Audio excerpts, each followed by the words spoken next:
All right, guys, good morning. We are live. This is Clyde Plays. My name is Clyde. Today we're going to play some World of Warships as usual. Today's Saturday, and it is morning time where I'm at. I've got this beautiful light coming in through a window here. It is extremely sunny and nice, and I'm going to stay inside and play video games. So I hope you guys are having a good Saturday. I know I am so far. It's just, early-ish, 9 o'clock. Not early, but, not late.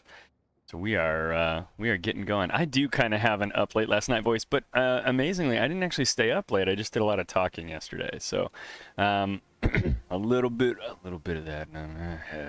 Hey. But most of that is really just because stayed up and spent some time with friends yesterday playing games. It was a good time. Yeah. So here we go. You may note I am on a screen configuring this ship. I unlocked this guy last night, well, yesterday afternoon, I guess. This is the ZF-6. This is our dockyard ship. I think you have undoubtedly, if you're playing in high tiers, you've undoubtedly seen this ship out in battles already. Some people whaled their way into it on the first day, and others have ground their way up to it faster than I did. But here it is in my port now. I think we'll kind of mess with this guy. We'll configure it a little bit later on. For the moment, I think we will leave this space. Let's see, and let's check in on YouTube. We got a few folks on a couple folks on YouTube. That's pretty good. And we got 3 folks here on Twitch. So we're messing with multi-streaming today. That is true. So Chalk Muted has commented on YouTube. Hey, I see you're streaming on YouTube. I was under the impression that you usually stream on Twitch. That's true. Right now I'm multi-streaming, Chalk. We're on both platforms. So you wherever you prefer to watch is the right place to be. I would say more of my community's on Twitch. So if you want to hang there, swing on over there and be a part of that crew. But some people are YouTube fans. They don't like Twitch. So if you want to be on YouTube, I suppose that's fine by me. Yeah, so we're gonna get started today. What we normally do is just run through a few matches. We'll start. I don't know, where should I start today? We start at tier 5. Diego, you're being such a dork. I love it. Let's go down to tier 5. That's where we start. We start at 5. We walk up to 10, and then we see what happens. Platform agnostic. That's right. There's a cross play, right? We can play across the tiers. So at tier 5, what's fun at 5? I'm really not having a good time playing Kirov. Is that bad to say? I think it's just true.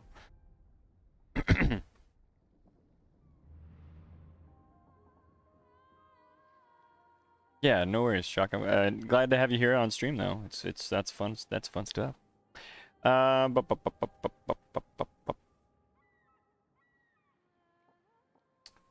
tier 5, I'm gonna take the Ohotnik because it's ridiculous.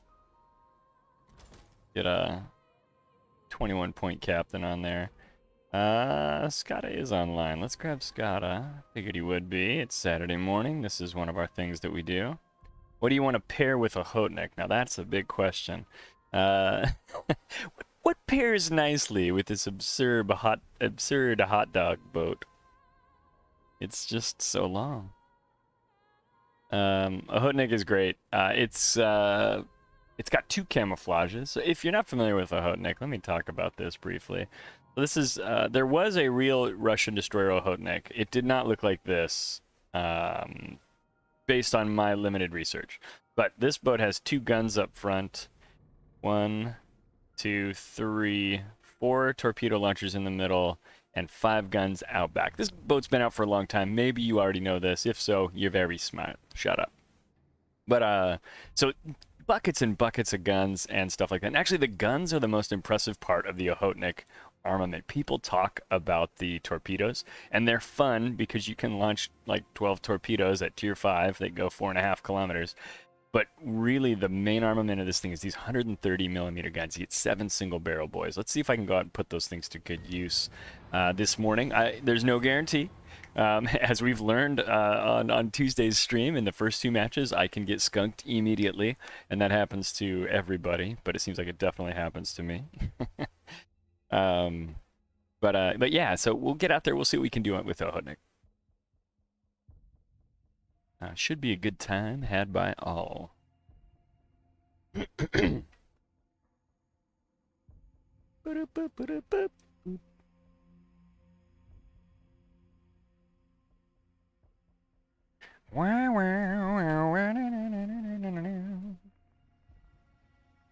Kamikaze is a powerful machine. Jock says, I have personally tried to stop giving Wargaming money. However, I did get to Dockyard 19, and I've heard and seen a lot of good things about the ZF6. Any thoughts on if I should pay the $20 to get the ship? You know, I haven't even played it. So I literally unlocked it yesterday afternoon, and then I had to go off and do other things, like clean my house and get ready because we were having some people over. So I don't actually, I can't say that from having played it experience. We'll play it today, and we'll talk about it. That'll probably be here in a little while, hour and a half when we get to tier 9. But on paper, it looks pretty good. The concealment is sub 5. It's got a reload boost, or sub 6, excuse me. It's like 5.8 after you have the module and the captain on there. It's got a reload booster. It looks like it's pretty quick, and it's got 8-kilometer torpedoes that are 75 knots. So on paper, it sounds like it's worth having. You know, if it depends on how much $20 is worth to you, and I know a lot of folks are like not really happy with Wargaming, and so it's certainly, there's like a personal choice there on whether or not you want to actually provide, you know, US dollars or your local currency, whatever that may be, to Wargaming for what it is it's happening in the game right now. You know, I'm still having a lot of fun playing ships, and so for me, occasionally throwing them a couple of bucks doesn't hurt my feelings. I play a lot of World of Warships. I get a lot of enjoyment out of it, even though some things are not my favorites. So for me, I think it would probably be worth the $20 if you've completed the dockyard already. But again, I'll know more once I've actually played the boat. I'm not sure. Escada's got the ZF6. He's run a couple of rounds. I don't know if he's got a couple of battles. Hey, GMAC, thanks for keeping me right there at third favorite streamer named Clyde. I only know of one other streamer named Clyde, so that hurts. Welcome to the stream. That's right, climbing on up, you know, with all the Clydes that are out there. And the other streamer named Clyde also does World of Warships, which I thought was interesting when we discovered one another. But yeah, chat, if you've got intel on ZF6, throw some comments down. Let Chalk know what's what.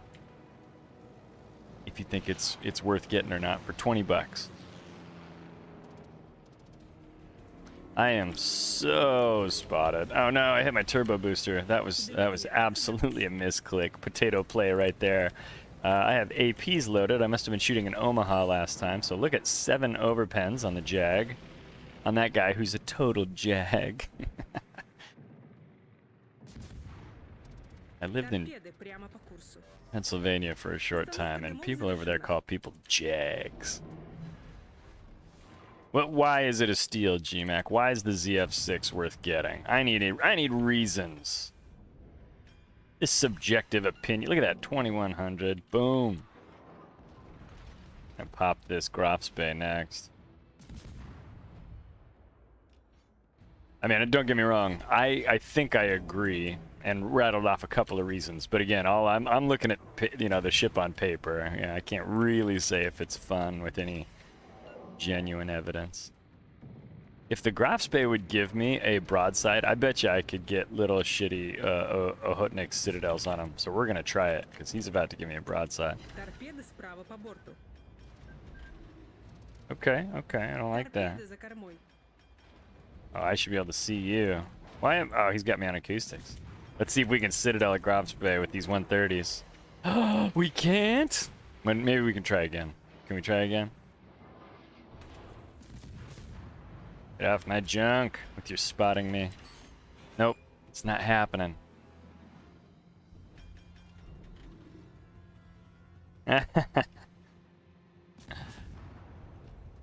That's why I had to check if you were Clyde Plays the other day.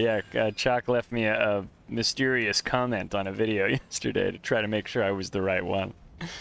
Yeah, that's me. That's funny. Yeah, we bumped into each other in a random battle with Skada.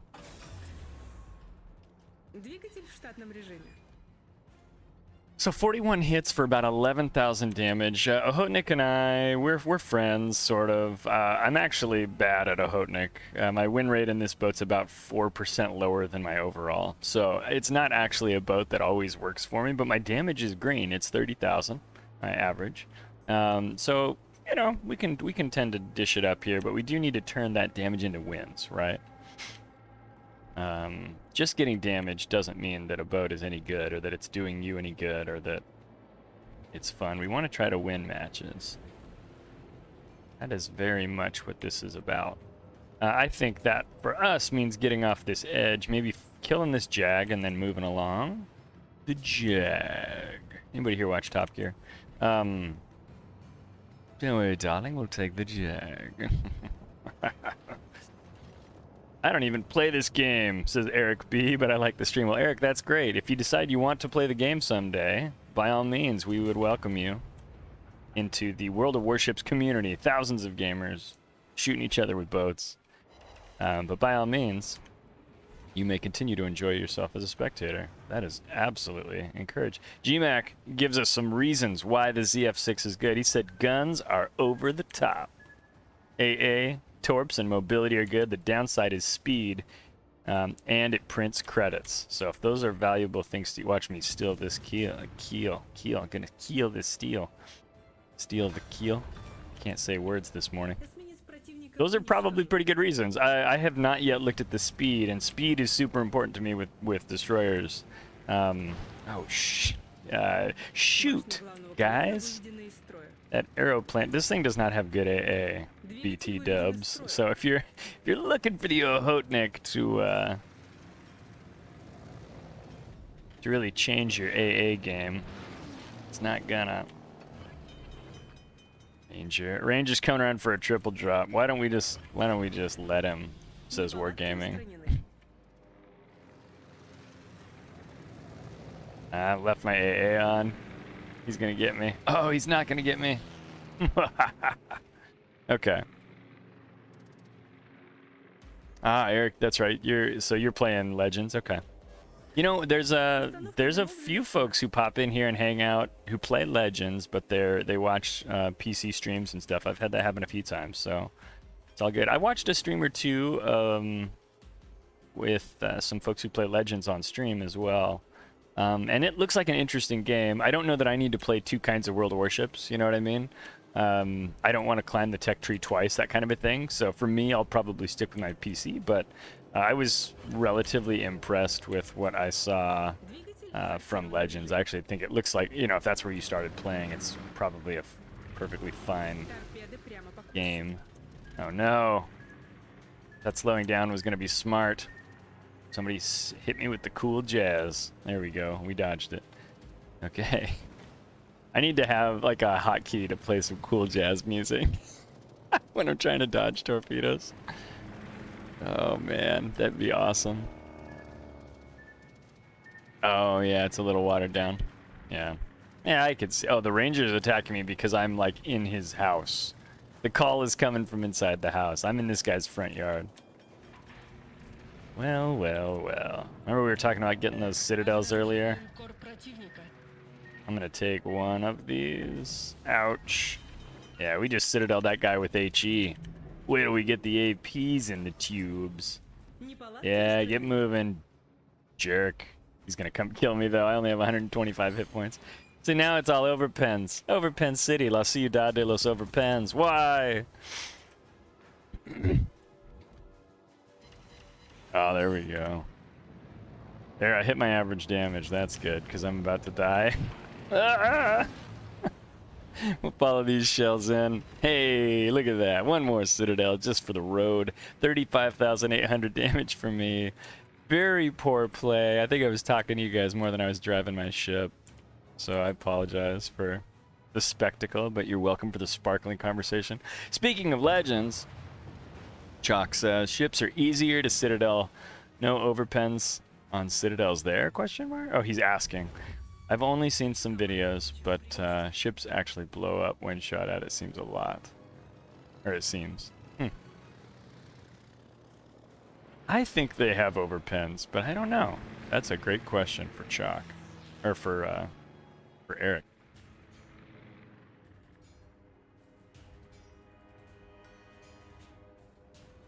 I'm gonna move my chat window over here. I think it's gonna be better. I'm trying it out, folks. We're gonna see. Dun, dun, dun, dun, dun, dun.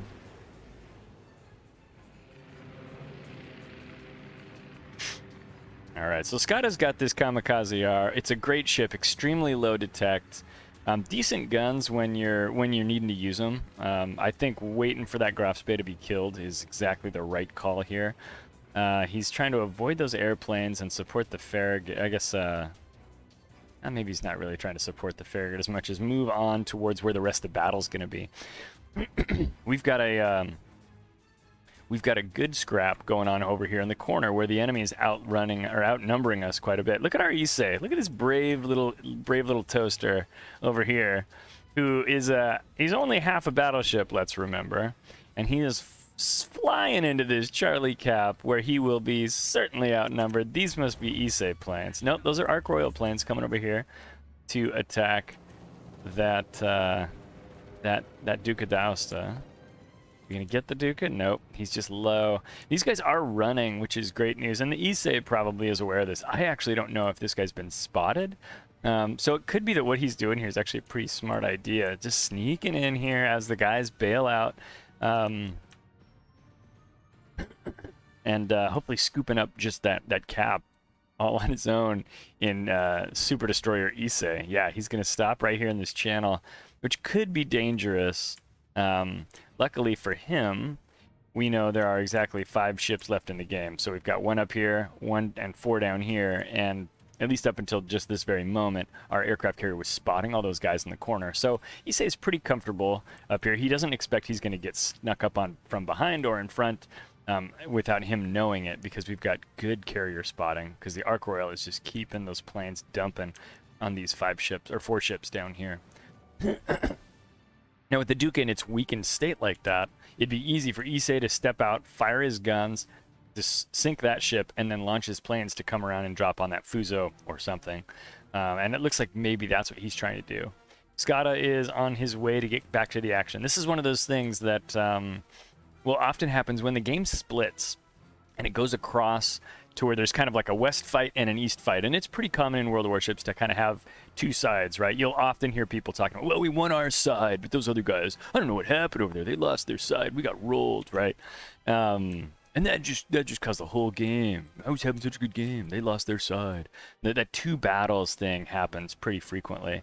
And so what you'll wind up with is a situation where we won our side over here, more or less. Obviously, the Warspite ran away. And rather than pursue that Warspite to a place that doesn't matter, Skada made the right call, which was, let's go over here where the real fight is. I want to support my team in winning the whole game, not just my side. Obviously, it takes a long time to get over here, especially in a Japanese destroyer. They're not known for their speed. But here he comes with the Kamikaze. Kamikaze can dump torpedoes in the water very frequently, and with pretty good efficacy of dishing up damage. We must have sunk somebody over here. Nope, we just lost him. Minakaze, it looks like, is lost. So Scott has dished out some torpedoes. He's going to sneak behind this island and use that as an opportunity to get closer to his targets, right? These torps are going to cut across here, and as the Iron Duke moves up in... Ooh, and apparently we're dodging the other Minakaze, or the Minakaze. I didn't see that. But we've definitely got an opportunity here for him to swoop in and get a decent shot at this Iron Duke. He's going to be just 5.4 kilometers away, and if he can be careful not to get caught out by the Mini behind him, which I think is going to be the tricky bit. There we go. A little application of smoke will be helpful there.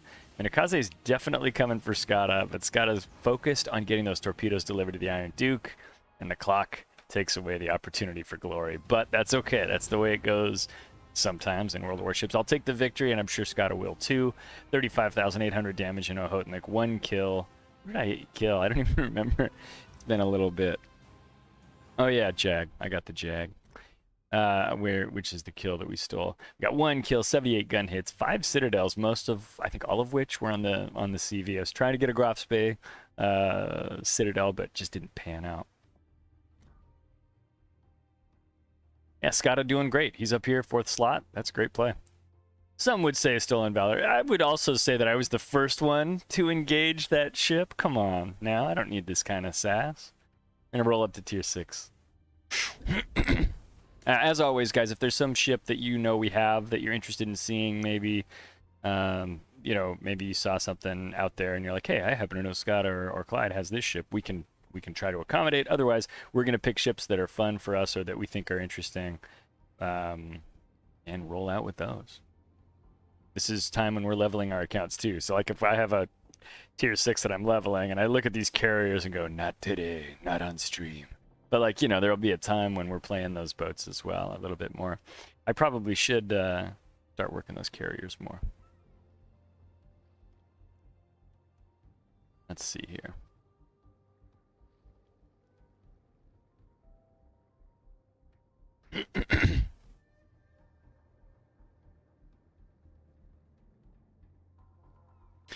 Okay, tier 6. Got a lot of tier 6 boats. I do have an Orkan. Yeah, we can take a look at Orkan. Let's hang on to that one. When we get to tier 8, if you remind me, I will play it. Let's jump into tier 6. I'm tempted to take out Issei, but I don't know if people want to see that or if everybody's sick of the Issei already. Otherwise, I'd take out something else, but maybe we'll try Issei, just for kicks.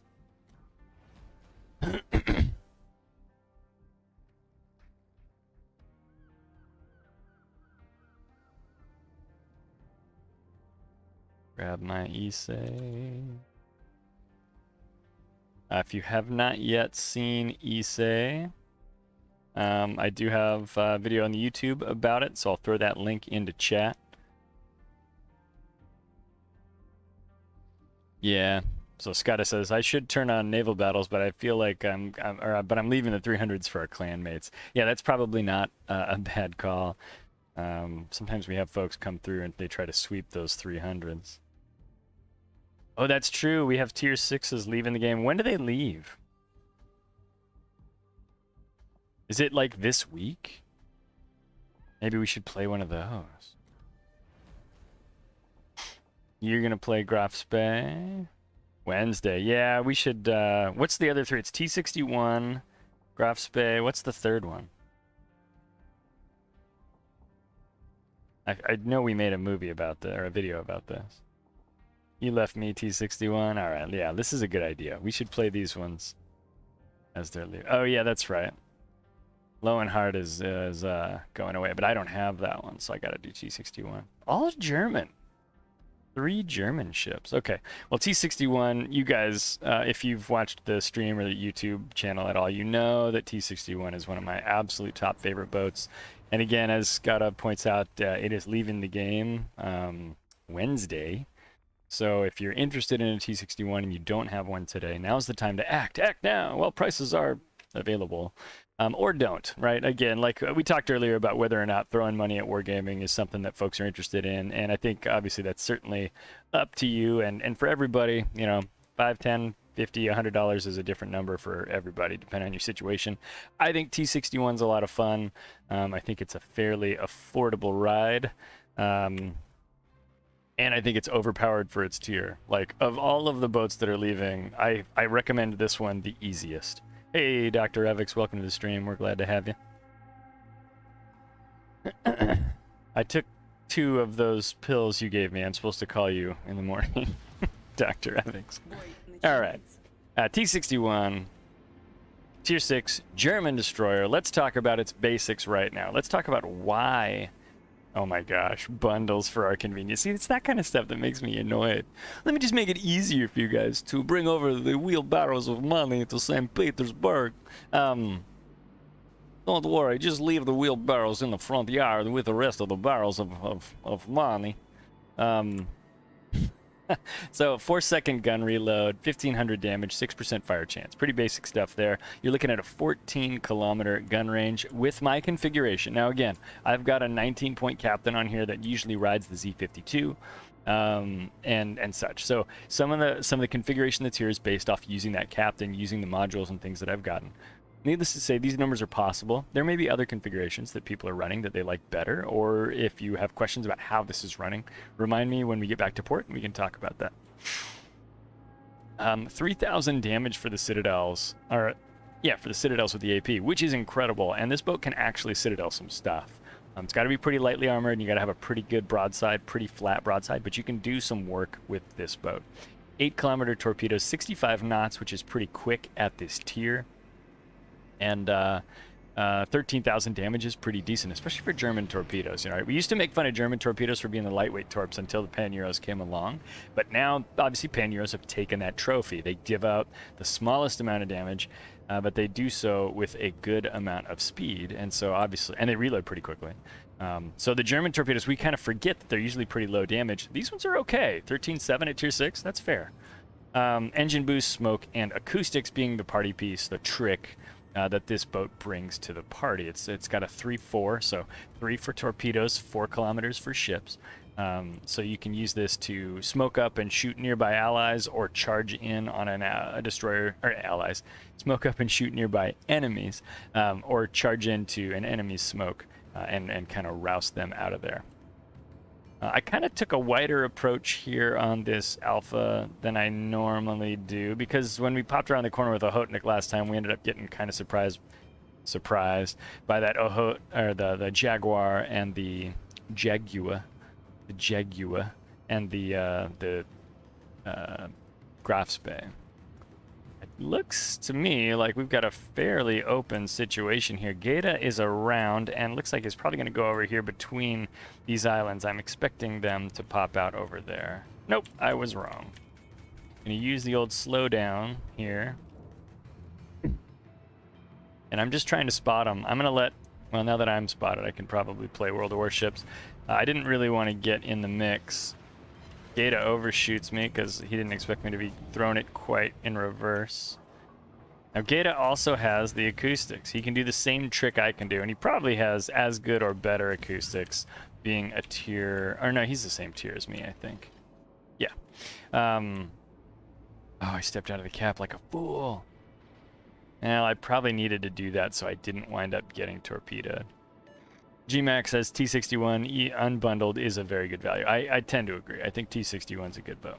Like I said, it's so easy for me to recommend it because I think it is very powerful for its tier. Oh my gosh, brilliant spotting by the aircraft carrier. And a good shot by Skada.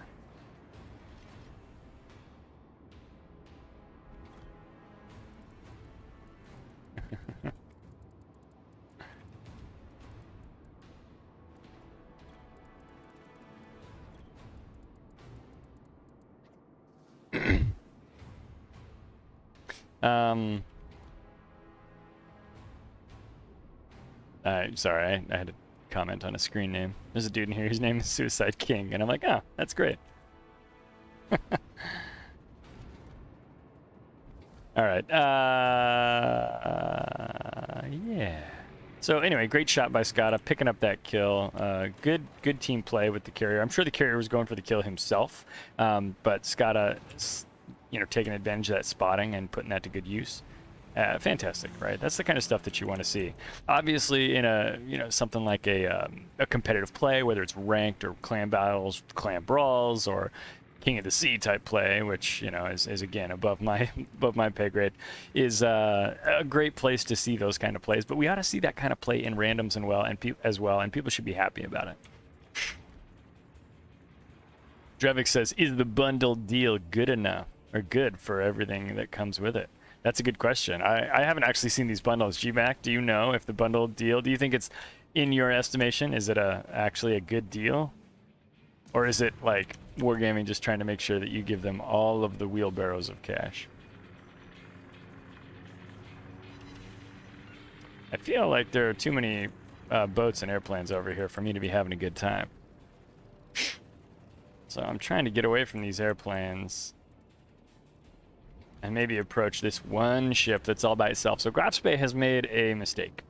Not Skada, but this Graf Spee over here. He is driven up here. He appears to be very much alone from his team, and I guess he's going to kill the aircraft carrier. I don't know what his dream is. Look at these little chimneys, puff, puff, puff, and little smoke. That's adorable. Bugioni is backing him up, sort of, but not really. Like, I don't know that I think Graf Spee is doing smart guy things. Maybe he is, though. We'll see.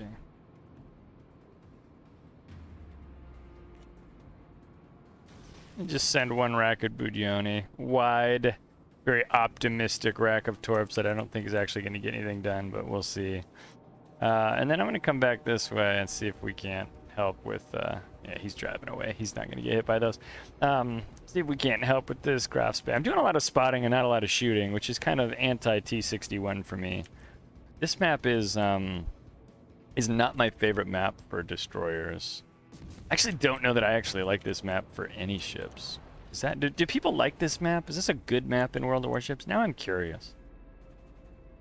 I always feel like there's not like any safe-ish, goodish place to go.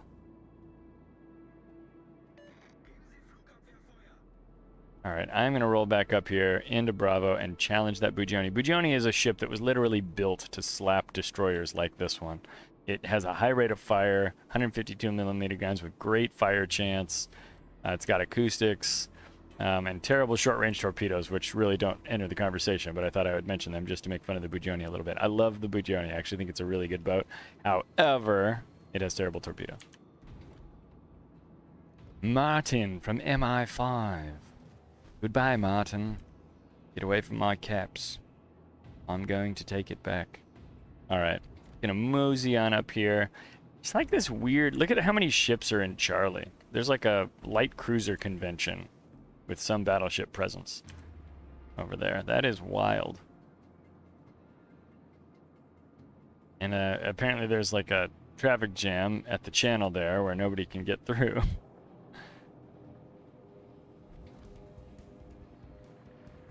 No, I don't think we can defend A. We need help. That's why I fell back, was all of those, there's 3 battleships over there, plus all the airplanes. Like, it was just too much. Scott saying that he can't defend A with all the CV pressure and no real support. And he's probably wanting not only my support, but other people's support. But it's fair. I fell back and didn't lend him the destroyer support either. A fair comment. I turn off my AA, which I haven't really been doing this match because I'm playing like a potato.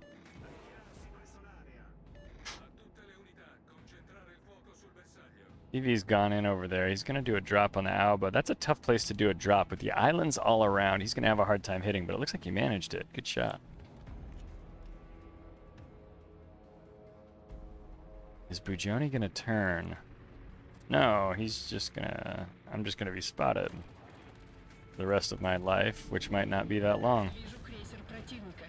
So I can smoke up. I play a lot of smokeless tobacco DDs, you know, like I play a lot of DDs where I don't have smoke, and so sometimes I'll play another destroyer and I will forget that that is a thing that people have. Get out of here, you Western planes.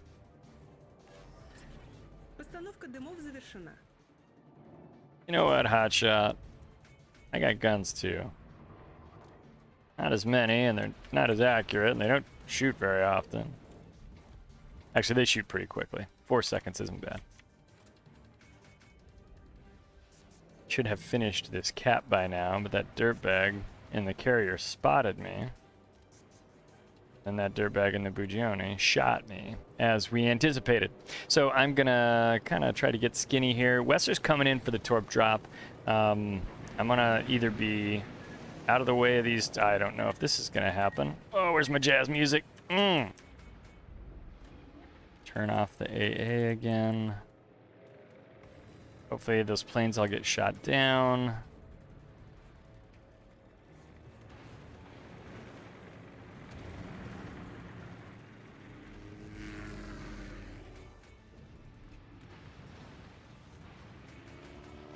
Man, I'd like to finish this cap. Okay. Thank goodness. All right, let's see what we can do. I'm gonna go over here and make it hard for these guys to come through this channel, if possible.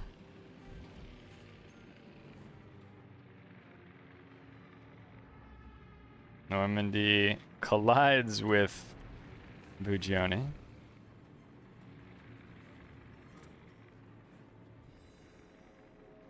I'm gonna swing my torps around to the right side of the ship, the starboard side of the ship. And then, let's see.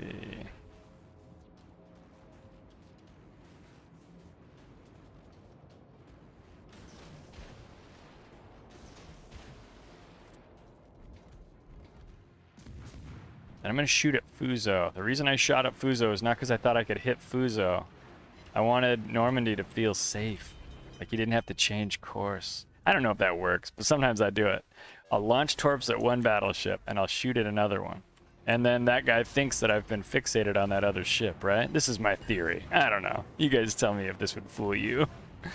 So let's see what happened. I totally missed, but that's not necessarily the fault of that technique. Normandy is a battleship I actually love. It's pretty nondescript. I think a lot of people don't think much of it.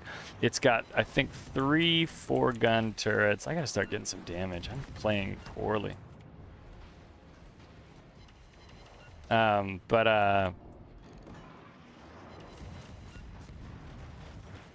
yeah, stupid Bugioni's over here, isn't he?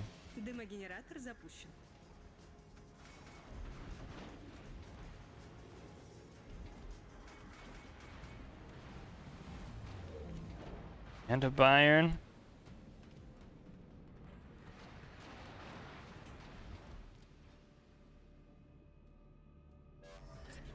Постановка дымов завершена.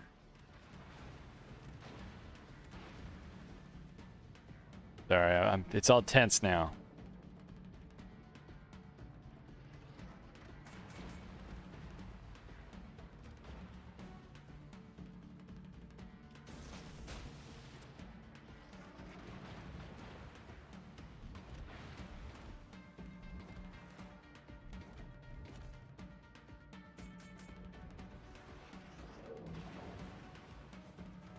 Hey Thomas, welcome to the stream. I'm doing okay. Playing kind of like a potato, but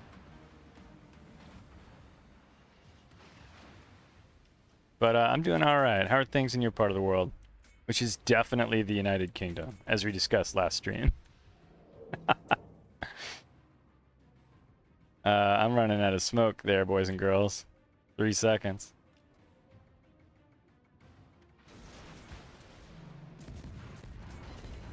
Yeah, F off, Normandy, you suck. He laughs, not even close. Definitely a match of World of Warships just happened. So again, maybe not a ringing endorsement. Bulgaria? He could be from Greece. He could, or maybe he could be from a country. So you know, from one country but living in another, right? Okay. Getting warmer, or I'm totally correct. I like this game. This is a fun game. Greece? Really? Oh, okay. Well, now we're just doing it. I don't know that we need to watch the rest of this game, although this is close. Like, look at the ship counts. We've got a... Oh, as in many cases, people are from countries, but in some cases, people live in different countries. We've got... anyway, Thomas, welcome to the stream. We're glad to have you. We've got some stuff happening. My bro in screen name, Suicide King over here, is closing in on this carrier, and he is very much living up to the name.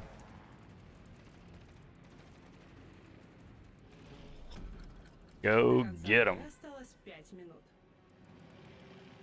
Very fantastic. Mucho fantastico radicalo.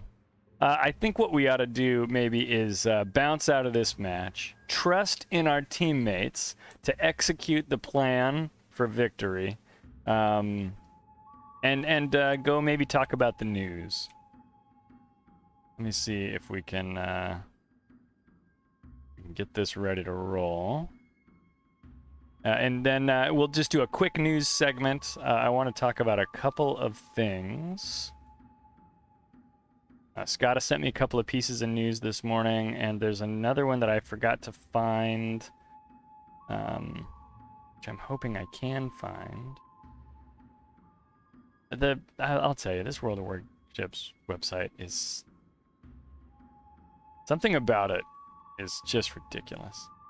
And I can never find what it is that I want. Maybe if I go to...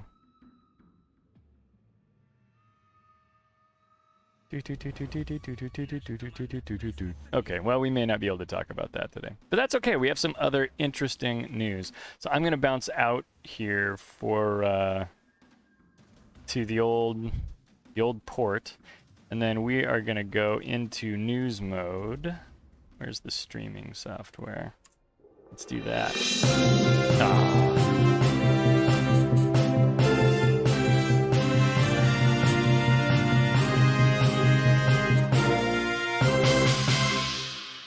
There we go. The way OBS works with Windows capture of a browser has been causing me trouble lately. But long story short, guys, it's time for the news. I wanted to talk about a couple of different things today. This one I saw announced last night, and Scott reminded me of it this morning. Thanks, Thomas. I'm glad. That's great. They've got a few new ships that are going into ST, or our system test server. And so they're going in for a test on test server 10.6. There's a bunch of them, I think, maybe 3 or 4. And so we're going to roll through these and talk a little bit about each one. I haven't read this stuff in detail. I like to do this kind of stuff to where we're kind of discovering it and having a discussion together. But I did kind of skim over it late last night. So the American battleship Kearsarge is coming out. I wonder the best way to pronounce that. You know, I've read this word a number of times as a kid in like history class and stuff, but now I don't actually know how to say that. Anyway, it is a hybrid battleship. It's like the Issei, but it's a Tier 9 American battleship. So this is going to have airplanes. I believe it's coming with rocket aircraft. It comes with a squadron of attack aircraft. Those are Tiny Tim rockets, it says. They'll have a good amount of HP, good chance for causing fire, and good armor pen. The best tactic on Kearsarge is to play at medium range because of her high salvo weight and good concealment.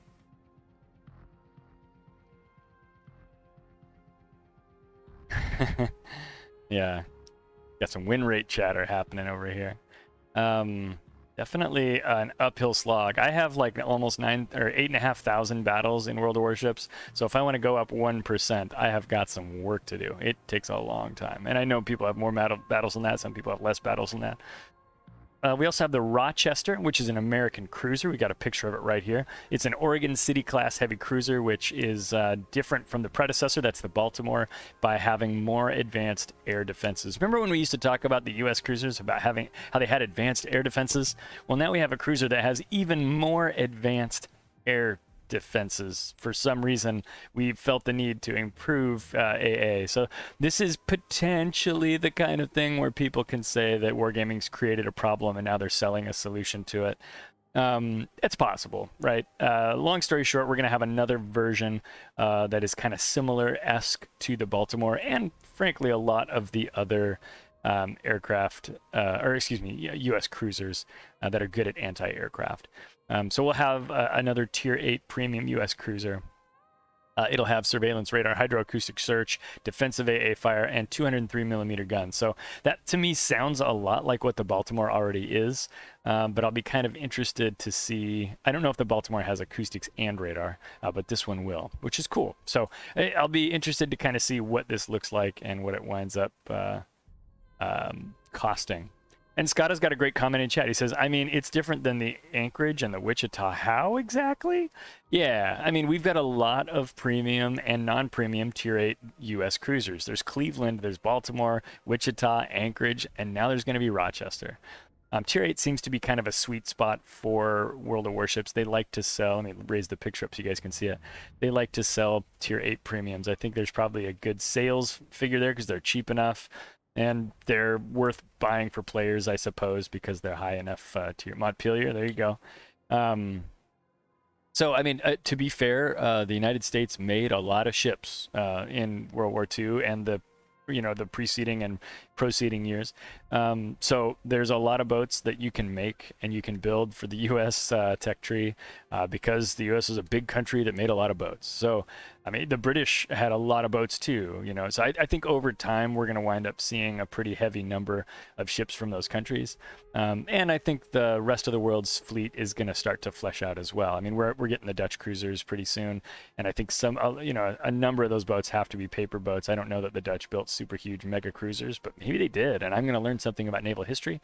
I think we'll wind up with a lot of premium boats, particularly from those countries that had larger navies back in the day. Anyway, so that's Rochester. This one's a French cruiser. This one is actually a cruiser that is based on the Dunkirk class battleship, or it was kind of the same concept that morphed into Dunkirk class battleships. Interestingly, the Dunkirk in World Warships is a tier 6, I think, ship, tier 6. This Carnot, and I'm not confident that that's being pronounced correctly, is going to be a tier 9 super cruiser. So it'll have 305 millimeter guns. We're getting a French super cruiser to kind of go with the Alaska and the Aegir and the Kronstadt and those kinds of things. We're finally getting, Scott has jumped in with the same comment. We're finally getting that French super cruiser. And so this is it. I think it actually looks pretty good. I think the design of the Dunkirk is cool. For a cruiser. And here's something that I think is particularly interesting. I'm going to zoom in. Oh boy, that is some big text. The picture's really not getting much better. Let me go back out to 125 here. We'll open this image in a new tab. But look at these guns. We've got a triple barrel turret up front, and we've got a quad barrel turret up above. So basically to kind of balance that out, rather than giving you 8 305s forward, it looks like they've dropped this one down to 3. I have no knowledge about whether or not this was a real ship or not. It could very well be. The way they're talking about it sounds like maybe it was. And it looks like there's another turret out back. My guess is that's probably another 3-barrel turret in the back. And I guess we could see if the article says so, but I don't think it will. Oh, it says 10. Yeah, it does say 10. So you got a 3-barrel out back, a 3-barrel up front, and then a quad barrel up front as well. So you'll have 10 of those 305s. The ship stands out for good survivability, nice ballistics, and a high cruising speed. Those are all pretty much hallmarks of the French cruiser line. And of course, if you built a super cruiser, it should just super do all of those things. It's equipped with hydroacoustic search, defensive AA, fighter spotting aircraft, engine boost, and so on. I'm kind of curious about how they're going to sell this ship. So Kronstadt, Aegir, Alaska was also free XP, right? So I think all 3 of those ships were free XP ships. And if somebody remembers, differently and can tell me, then we're good to go. But I think there's a chance this one could come out for free XP. Scotta's got a slightly pessimistic view saying, yeah, they don't really do the free XP stuff anymore. It's probably coal. I could very well see it being coal as well. I think Alaska was 1 million. I don't think I bought a 2 million free XP ship yesterday. If anybody's been paying attention to the upper right corner of my game screen when I'm in port, you will see that I am 2 million free XP light. We'll talk about that later. But Alaska, I think, was 1 million. And yeah, 240s, 240 mil on Henry.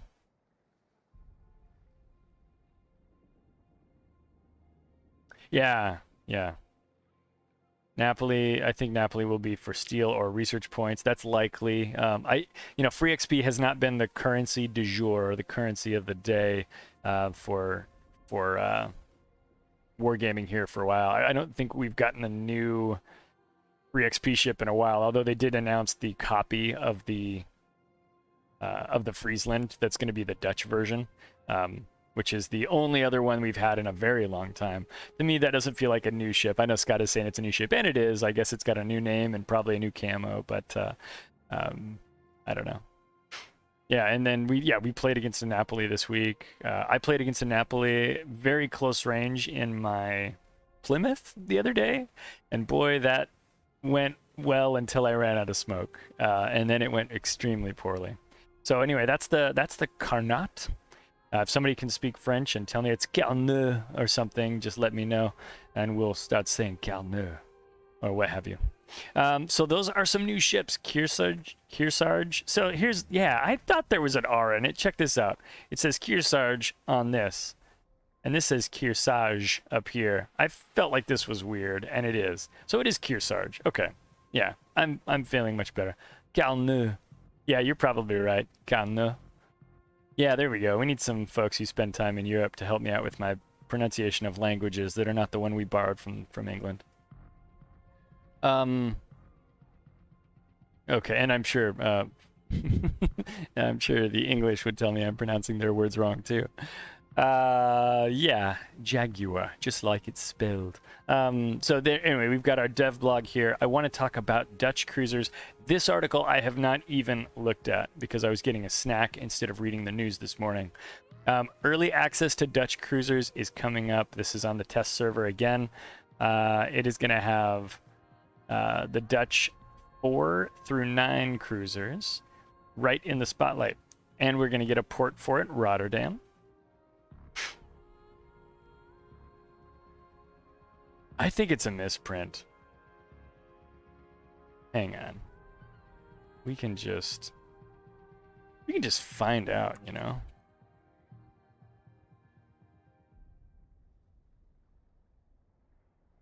We go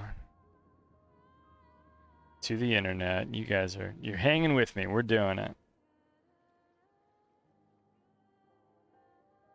Oh man, I don't know. There's not a pronunciation. Oh wow, there's like an old school Kearsarge from 1861. It is a Mohican class sloop of war. That's kind of rad. All right, I'm just reading the internet while you guys watch. Let's not do that. Well, we will. We'll read this internet, not the other browser I was just looking at.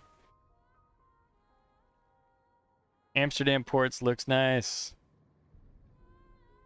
Look at this. There's like a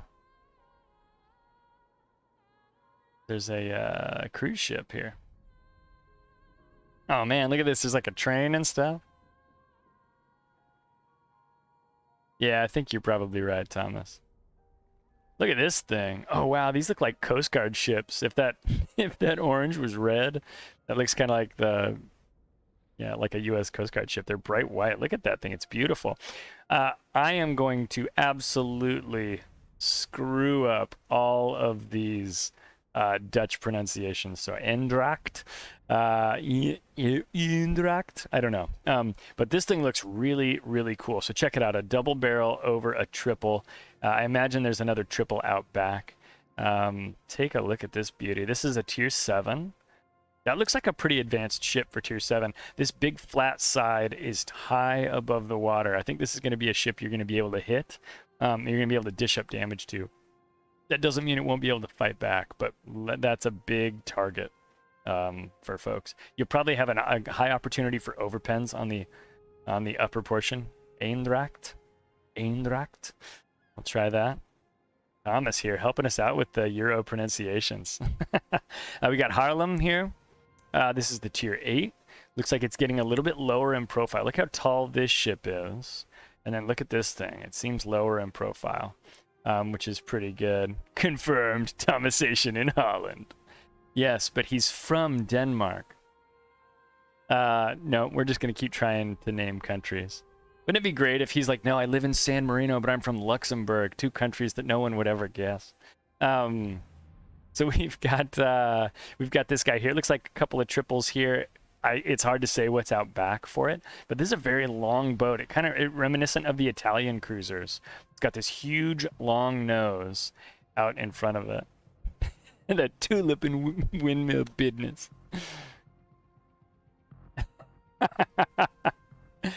Oh man. Then we're rolling down here to the Johan de Witt. Again, good looking boat. Looks very similar to this previous one. You can kind of see what they've the theme there is not unreasonable. Scott, that's amazing. And then, oh man, Gudenlu. Welcome to the Gudenlu. I don't know. Oh, look at this. This is a crazy camo. There's a ship called... Oh, no, it's not the ship. It's the camo. The camo is called the Flying Dutchman. I wanted there to be a ship called the Flying Dutchman. That would have been amazing. I had three choices. I left off wooden shoes. By all means, we are big fans. Like all Americans, right? We have to be like, oh, the history of your country. It's just beautiful. Because, that's apparently what we say when we go visit. So we've got, what do we got here? These emblems of the, oh man, Kinderdick, Kinderdick Mill. So you can earn these emblems, I guess. I don't know why these are being shown to us. And then we've got a patch. Look at that. We got a windmill patch. We've got a Dasha captain. We've got this dude. Who's this dude? Unique Dutch commander, Michael de Ruyter, with the following enhancement skills. Pyrotechnician.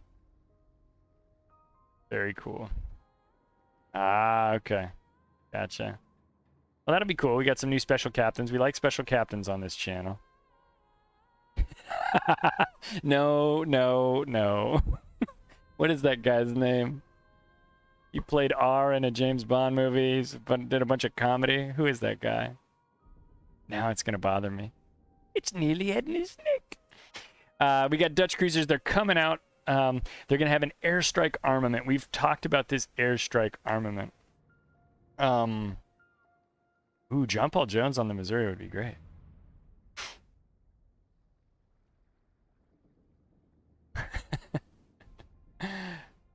Oh, gosh. John, his name's something. All right, chat, figure out who that actor is and tell me. This is all in Russian, so this doesn't help me. But I can pronounce some of these Cyrillic words, probably, but it would take me a lot. Yes, John Cleese, thank you. That is exactly it. +1. Everyone say congratulations to G-Mac. Thank him for his service. John Cleese was in a whole bunch of stuff, man. He's been acting for a good long time. Comedy, mostly. Combat missions with new rewards. I'm going to kind of scroll through this part pretty quickly. Here's a new camo for Summers. Litting. And Grigio Azzurro Chiaro. The bots are now going to change speed to dodge torpedoes. So reduce the possibility of bots colliding with islands as well. Oh, this is a premium camouflage for Napoli. And they've got to stop coming out with premium camouflages that are really, really bland like that. Some commemorative flags. This is starting to get a little bit long in the tooth. They are showing off everything. These patches look really good. These ones that look like they're actually stitched are pretty cool.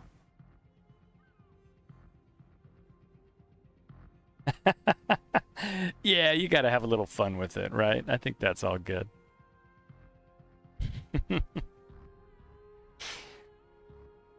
That's funny. Okay, so those are those news points. I think that's it. I think that was it. I wanted to talk a little bit about submarines. Submarines are coming to the test server, but I can't find the article now. So by all means, consider yourself alerted to the fact that there's an opportunity to do some testing for submarines on the test server coming up soon. Please do your research on that if you're interested in taking part in that and providing feedback. We do know that feedback has limited impact, but I think it does have some impact on wargaming. So we've certainly seen submarines go through a lot of changes in the last several months. And it kind of feels like they did a pretty big overhaul. They are not going to be like what they were last time we saw them in the special submarine battle mode. They're going to be very different.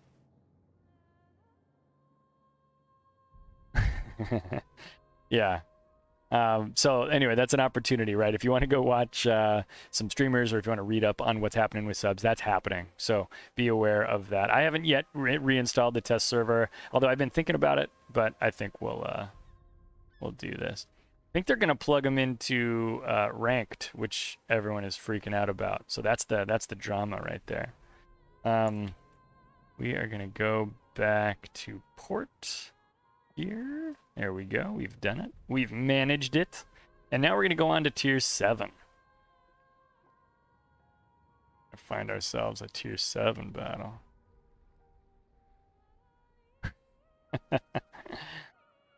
Oh, man.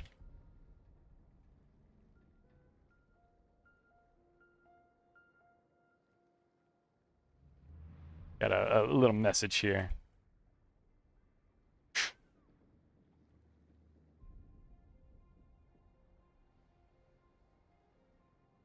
Alrighty. Gonna grab Powered is looking to jump in to match with us. So we've got Powered here. There we go. Look at this. Okay, tier 7s are coming up next. We talked a little bit about playing some of these boats that are going away. You take your pick. I like both of those boats, I think. I'll take either one.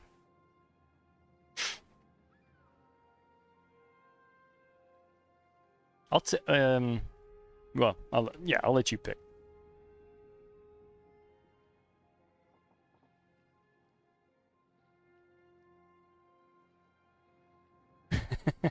Well, here, I'll take Haida, and I'll give you Z39, I guess. Because I've got the fun Haida camouflage. So it's kind of a flex. I want people to...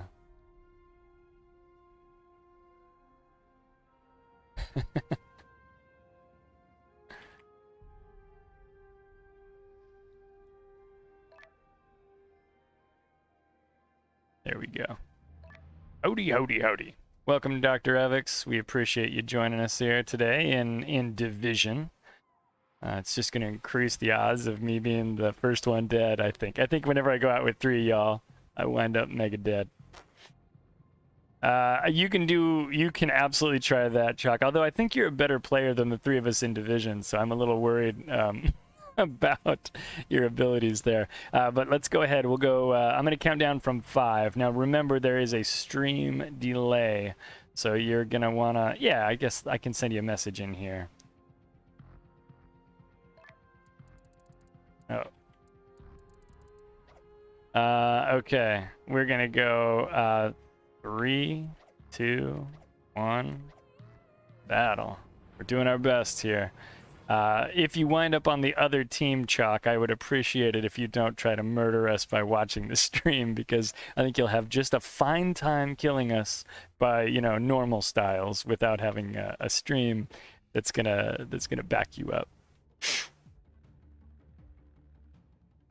How do we do? Yep, he's on the enemy team in his sign up. Oh, what? Cup G. Thanks a lot, Brutus. Come on, man. What you doing? All right, guys. Good luck. We are in a battle here. We've got Chalk on the enemy team. Fantastic. And here we go. We are gonna steam in here. So this is Sleeping Giant, right? It's got. I prefer, if I have the choice, to fight on the Charlie side of this map. Especially in a destroyer, I find going for alpha is very much dangerous. It's one of those situations where if you really commit to charging into alpha, yeah, boy, you're very vulnerable when you're in there. Chuck says, I'm gonna turn off now. I'm on the enemy team, and then we're bottom team. Frowny face. We'll see you later. Yeah, just alpha can be really dangerous. It makes for a very tense decision about whether or not you want to go in there or not, and it can be really, really dangerous.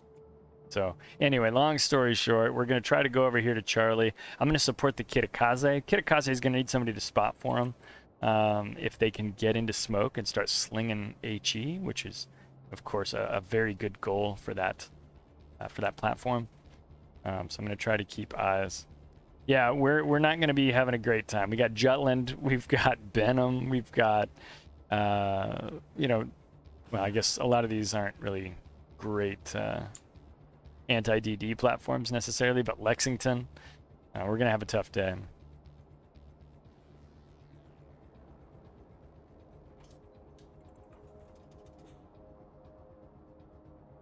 We are gonna have a tough day.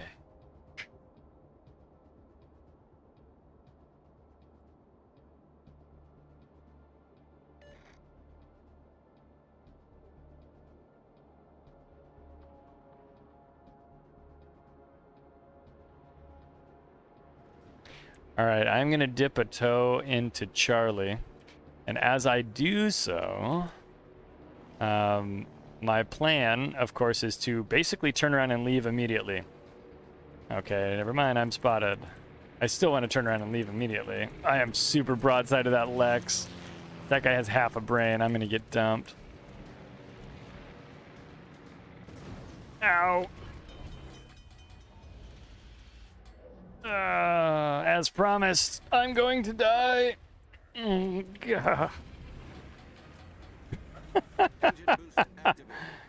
Oh, man. Did I call this? Did I call this or what? Why? Why does this happen? Oh, goodbye, Haida. It was so fun having you in World of Warships. This is your send-off match. Excuse me. I'm gonna go grab a beverage while you guys play World of Warships. Let me put you on. I'll put you on Skada because he's up here in excitement country. He's up here playing forward. There's 1,000 ships and a guy watching our stream, formerly on the other team.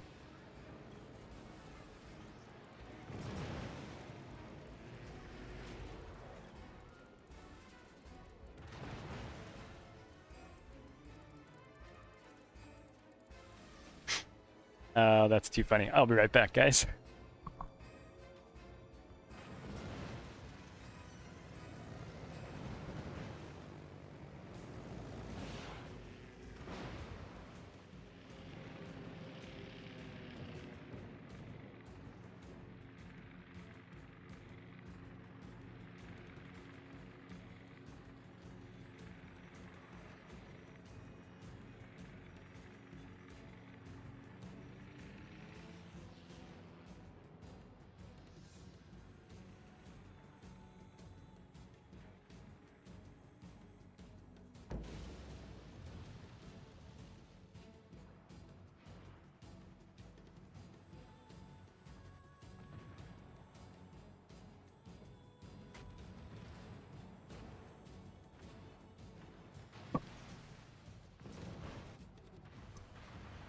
I will tell you, we some days I'm, oh my gosh, no! I just got back. No. All right, what is happening? Our destroyers are all dead, as is our chance for victory.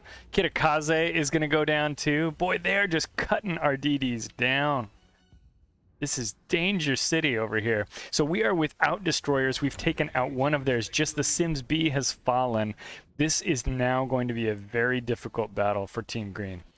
So we find Powered, or Drevix over here. He's doing exactly the right thing with this ship, which is staying far away. Now here comes some APs. Let's see if he's staying safe. Big hit against the shores from a sign-op. That's actually, that's Chalk, actually, from the YouTube stream over there, who sync dropped with us. It would have been really great if he'd have been on our team instead of on the enemy team. But here's Powered over here. He's trying to keep distance, and so being about 14 is maybe a little bit too close to a sign-up, but yeah, I don't think right now he's got a lot of choice. He's doing what he can to stay at range and keep those HE shells rolling. I think right now my guess is he stopped shooting because he's trying to get unspotted so that he can find a better position before he opens up those mains again. And that's smart play, right? Your ship does a lot more damage when it's alive. I think there's a common tendency to want to slap back when you get hit, but if you're running 152s and they're running battleship guns, that slap back's not going to be as effective as you need it to be. Skada says, yeah, I can't handle tier 7 DDs with it. I can't fight a Jutland, right? Bottom tier is tough in both of the boats that we took out there. And in fact, that was one of the reasons why we didn't talk a lot about Z39 or Haida when we were talking about ranked. in the ranked video. Scott and I were talking about, man, we just got taken apart. One of the reasons we didn't really talk up the Haida or the Z39 on those videos as much is because their tier 9 performance isn't very good. Well, obviously in ranked, they don't have to deal with tier 9 ships. And so as a result of that, they're actually very capable, very powerful boats in ranked. And I think that, I mean, that was effectively a mistake where we missed out on Haida. I can't remember if Scott mentioned Z39 or if I did in that video or not. But the idea, of course, being that, you know, they don't tier up very well, but man, can they fight at tier 7 just fine. And so, yeah, we struggled to think of those two ships, but I think both of us have played both of those boats in ranked and done okay with them. I've done particularly well with Z39, and I did okay with Haida, but I did better with Z39, personally. Yeah, they're very capable boats at their own tier. You know, once you wind up in that 2 tiers up situation, I find them very, very troublesome to be successful with. Now, to be fair, what I did in this game has nothing to do with the fact that I was driving the Haida. I drove up way too close, got spotted out by airplanes and a very close destroyer, and was eliminated by a very coordinated fire from the enemy team. I would have been dead regardless of what destroyer I was running. So great play by the enemy team there. I thought that was fantastic. And also bad play by me. Don't do what I just did.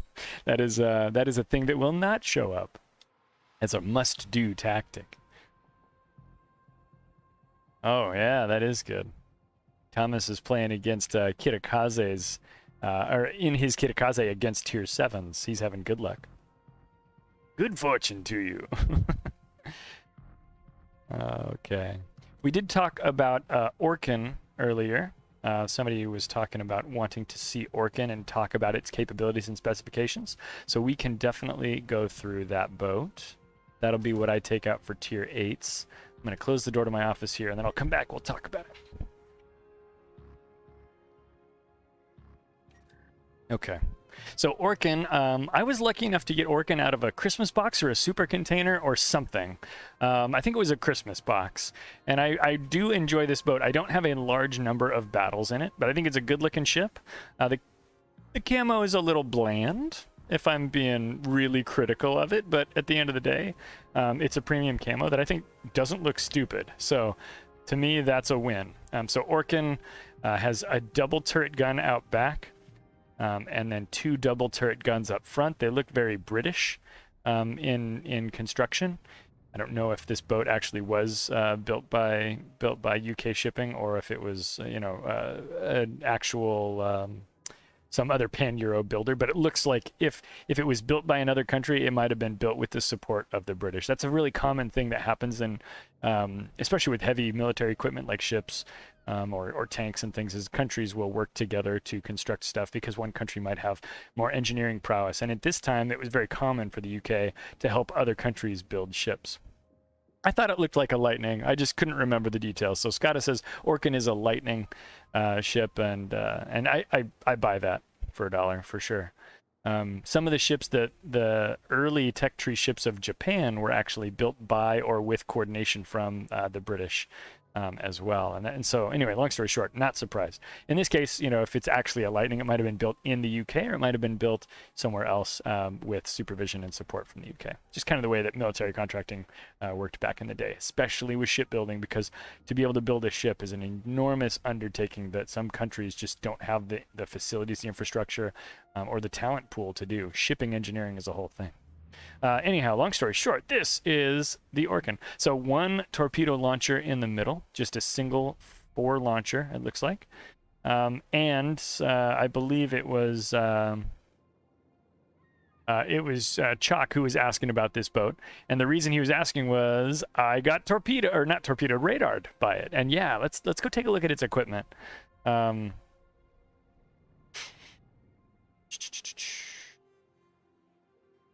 Oh, I don't know. If that's true, that's cool. I did not know that.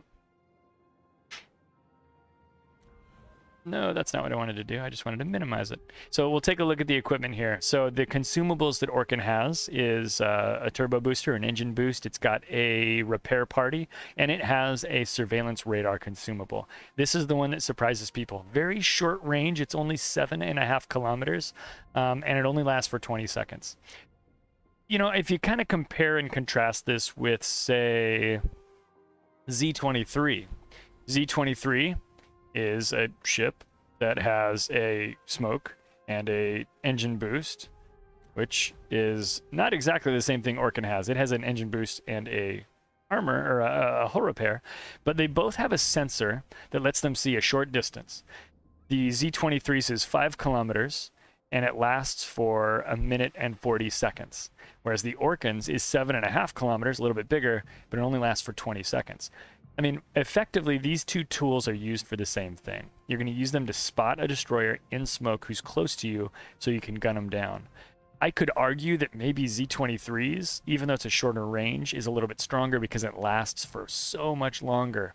It's 100 seconds, 5 times as long as the 20-second radar on Orkin.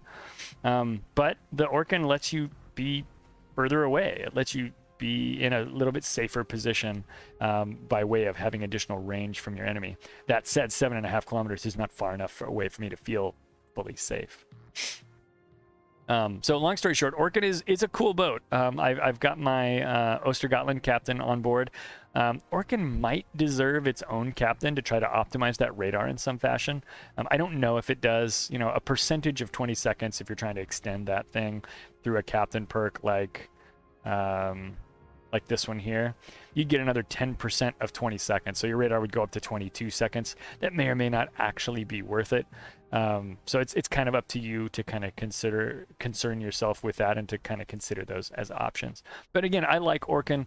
Survivability wise, 15,700 hit points with the hull repair is pretty rad. It's not a huge hull repair. It's like a lot of the other pan-Euro ships, 157 hit points over 10 seconds. So it's about 1,570 hit points is what you're going to get back at max.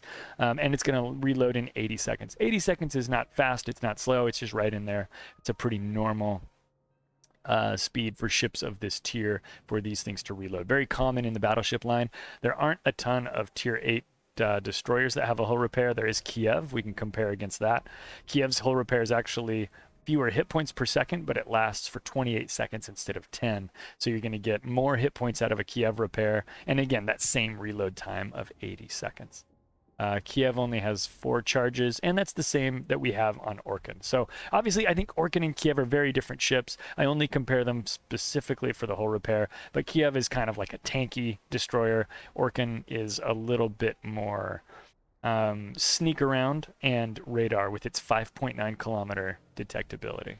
So that's kind of like what I see when I look over Orkin, what's going on with it. AA defense is not that great at 27, and at tier 8 you could be facing Hakuryu, you could be facing FDR, you know, and you know, now that I've said that, I definitely will have both. I'll have 2 carriers on the tier 10 team. I'll have 2 FDRs to fight or something.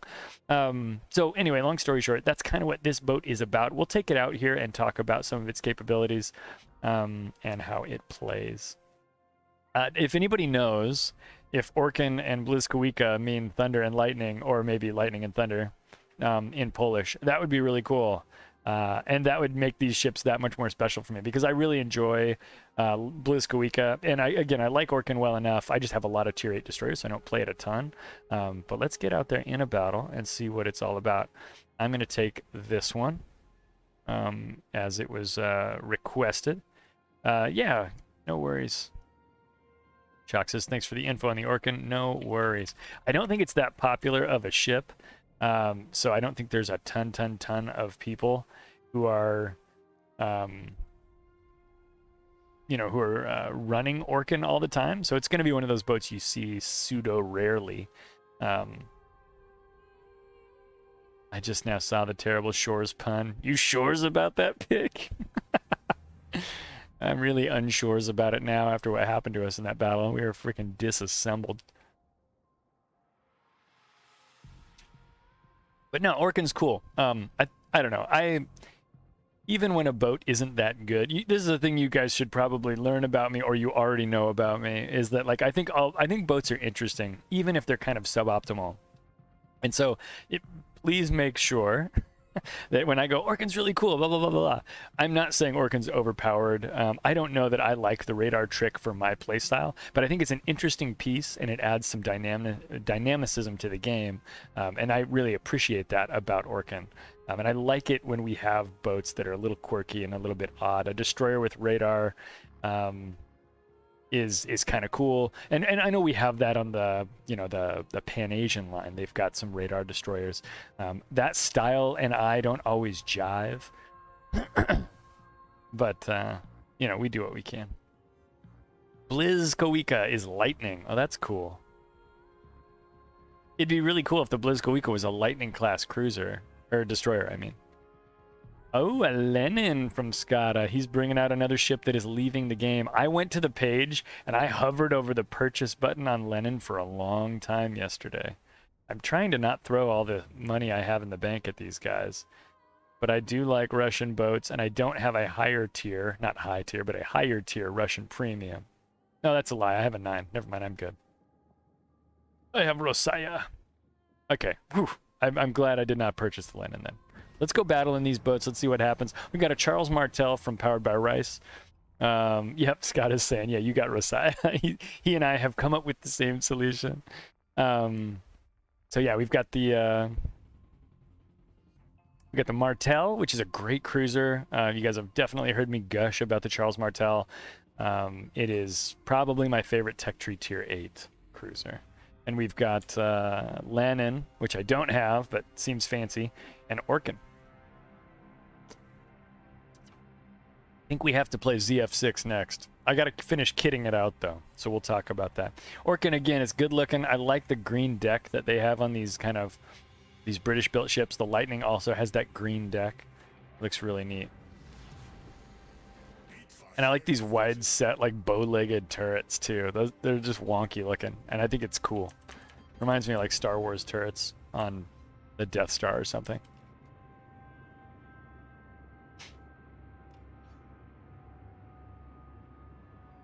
Thomas, I'm not sure what your question's about. Are you asking about the ZF6, or are you talking about the Rosaya? I'm going to approach A.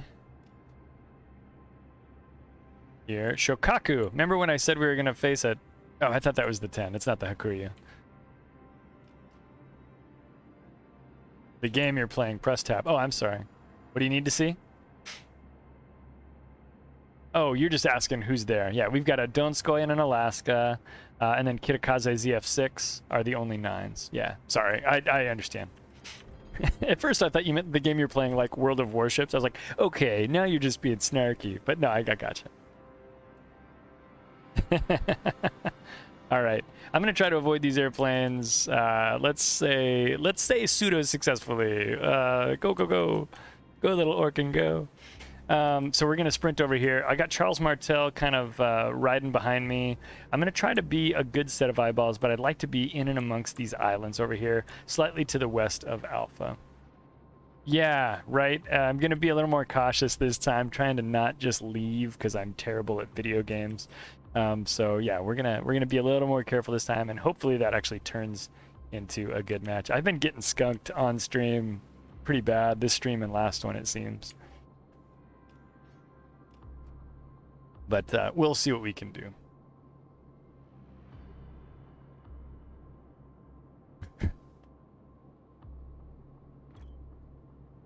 Yep, I mean, it is part of the experience of playing this game, right? Like, you have to be okay with getting absolutely disassembled, just taken apart by bad guys, and then figuring out what it is you did wrong. I know what I did wrong in that last game. And I did it very wrong. Like, I just stepped out in front of 1,000 ships. And I knew better than to do that, but I still did it, right? And so it's a matter of getting to where you're reading that mini-map better, reading the game better, and understanding what it is that is going to happen to you. I turned on my AA right there and got shot. I have last stand on this captain. I tend to run that on all of my destroyer captains. I find that to be valuable, so it's not a surprise to me. That guy's 10 kilometers away. I can't radar him just yet. Yeah, exactly, right. It's like, hey, I had a ship a minute ago. What happened to it? If you guys were on the Tuesday stream, I was talking business, you could say, and then all of a sudden my Kirov disappeared. Or no, it was my Makarov. I took Makarov out. Shiratsuyu. I have been having incredible luck in ranked this season with Shiratsuyu. Just really just taking people to school and educating them on the finer points of putting torpedoes into their sides. Don't like this. Don't like this. Okay. Whew. Spicy over there, guys. A little bit spicy. I got a little frisky shooting the Shira and got a little caught out. I don't really want to scrap with that Albemarle. Big old HE from the Albi is going to be a problem for me. So I'm going to run my speed booster here, and I'm going to hook out to this outside and see. Torpedo distance on this thing is 12 kilometers. Torpedo speed is 80 knots. Just like all the other Pan-Euro boats, you have the wider and the narrower spread, but no ripple fire, single fire kind of torpedoes. I'm going to go ahead and put a set out for that Vladivostok. I think he's going to change direction and not drive that far back. But as my torpedoes reload, and look at this, 1 minute, 63 seconds is super fast. And it's a good thing too, because I only have the one launcher on this boat. So I want to make sure that I'm able to get torpedoes out frequently. I should just always be putting fish in the water. Now, again, Vladivostok's probably going to use some rudder, and he's probably not going to keep backing up as far as I think. Yeah, look at that. He's already stopping, so we're not going to hit him with those torpedoes. That said, I'm 30 seconds from having a few more, and it'd be just fine with me to miss with those as I try to get a couple more out. I am spotted, so I'm going to guess that that's like Shiratsuyu. There he is. I missed with my guns, but I at least let him know I was there. So I'm going to kind of cut in over here. I don't know who's spotting me right now. But I think all of these guys are unable to shoot at me. There's Alaska. ZF6. If he commits to that corner, I think that'll be worth me shooting at him. We're going to use that radar. Let's try it, shall we? Oh, he's staying bow in.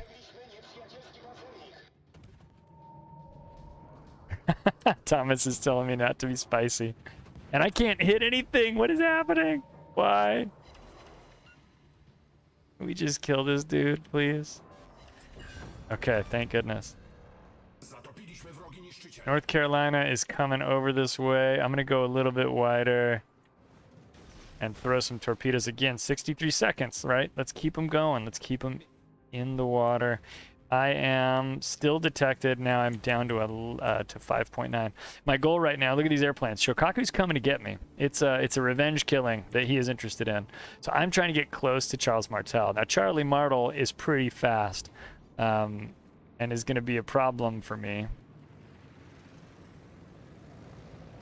to catch up to. Oh, crap. Okay, let's use the hull repair here. It's ready. Trying to turn away again for Shokaku, who is without question coming back to get me. My torpedoes missed North Carolina. Turn off the AA again. As I come around, I'm 13 seconds from torpedoes. You know what battleships and cruisers don't like is having torpedoes come at them all the time.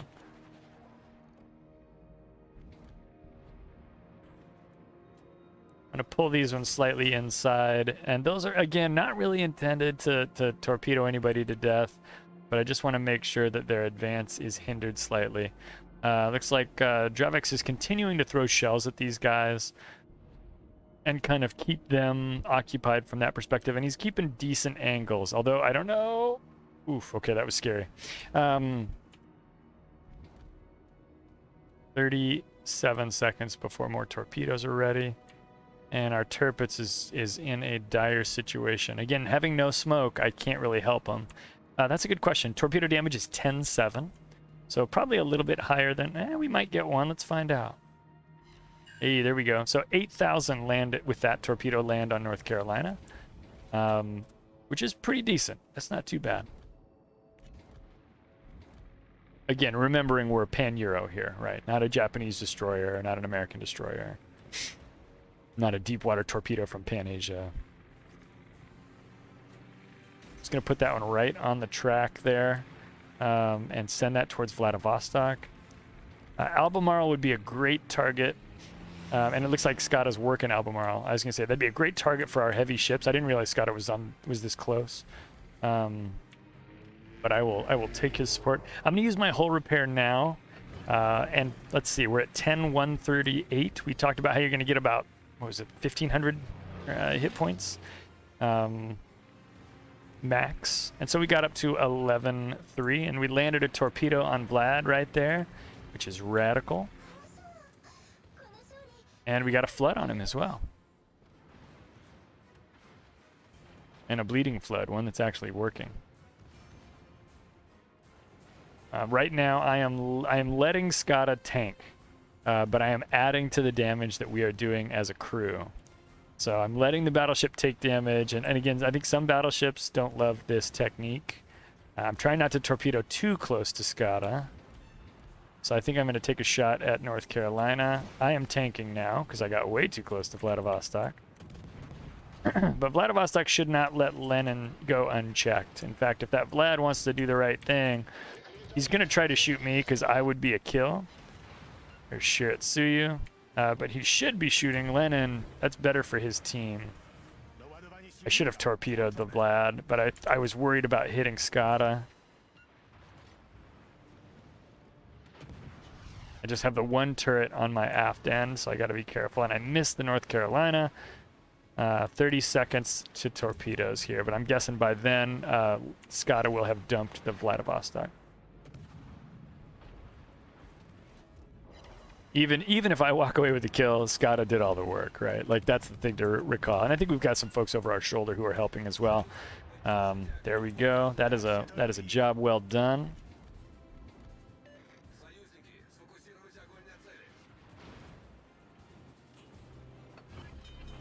Yeah, I'd be kind of curious what the Uland's what the Uland's torpedoes damage is. I think these ones maybe hit a little bit harder.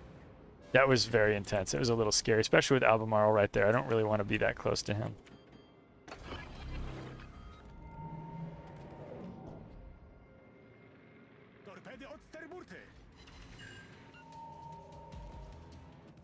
Hey, when is the last time somebody did this to a British cruiser? It's usually the other way around, right?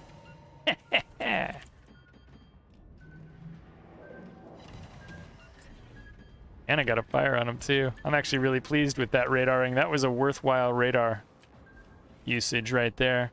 Okay. Yeah, it's definitely a little flex right there. And that Shiratsuyu, you know, people like to crap on Japanese guns. They're not bad. They actually have a pretty decent alpha, and they do good work. I'm being acousticed by the Albemarle, as I should be. And so I don't really want to get into a gun battle with, certainly not with Albemarle and Shiratsuyu. But I am going to go take this cap, I think. We're looking fairly strong as a team at the moment, but not like this is a guaranteed victory. Enemy still has a carrier, and that carrier can definitely find and delete me. And so I'm trying to be cautious about my maneuvers, but I think this A cap is too juicy to not go get. And it's not even as much capping it as it is taking it away from the enemy's point gain. I don't want them to get 4 points every 3 seconds, or 3 points every 4 seconds, or whatever. Looks like Skada might have just detonated or something, the Albemarle. Just absolutely disassembled him. Helena's coming in to back me up. That's great news for me if I'm worried about a carrier, which I am. Helena's AA, even playing up tier like that, is fantastic. Yes, you do need eyes on the Shira. That is true. Scott is asking for a little assistance, and I do want to get over there to back him up. If he sails towards me, we can crisscross and go get him. And he's nailed himself 100,000 damage. Congratulations to Skada.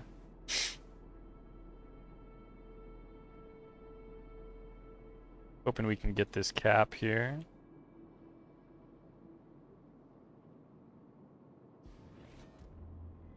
Before I bail, please.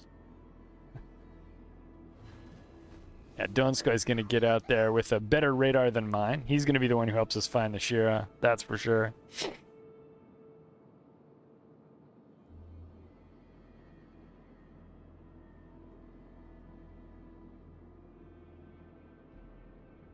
I think we played a Red Nightmare. I recognize this screen name. I think we played a match with this person on stream before. I remember the Nightmare with a KN, and I thought, oh, that's cool. I thought, oh, screen names are cool, guys. Cool, guys. Shokaku.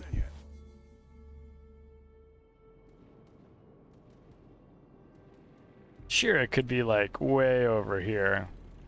I have no idea. Oh, he's not. He's over there.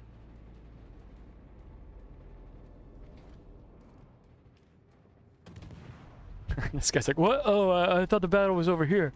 I'm definitely not deserting.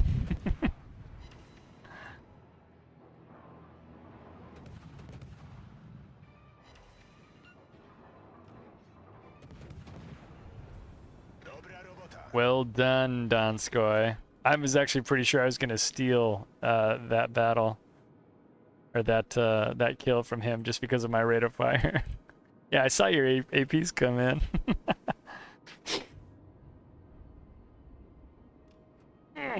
GMAC, I don't know. I'm trying to decide if we can just say that and have that be a joke all by itself. Maybe we can. I'm laughing. I'm on my way.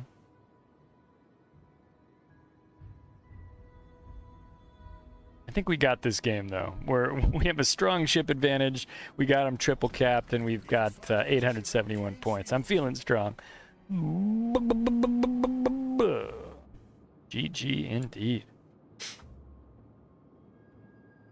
4 kills for Skada. So close to that Kraken, dude.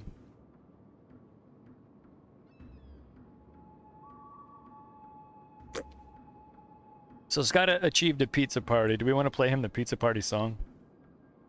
I think we could probably do it.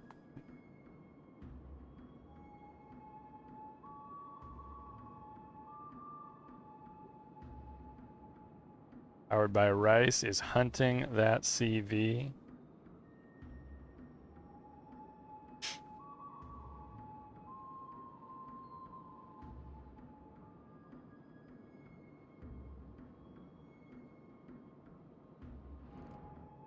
That's a good looking boat you got there, man.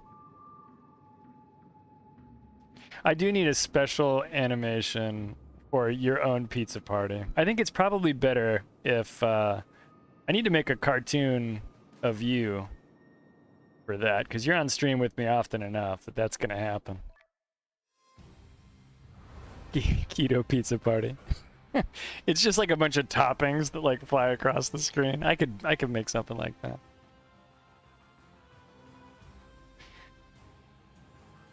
Yeah, that'll do it. So actually, that was a pretty good battle in the Orkan. Let me take a look at what my average is in that boat. So I've only played that boat 4 times before today, and I have a 50% win rate with 26,000 average damage. So that was a pretty solid match for me.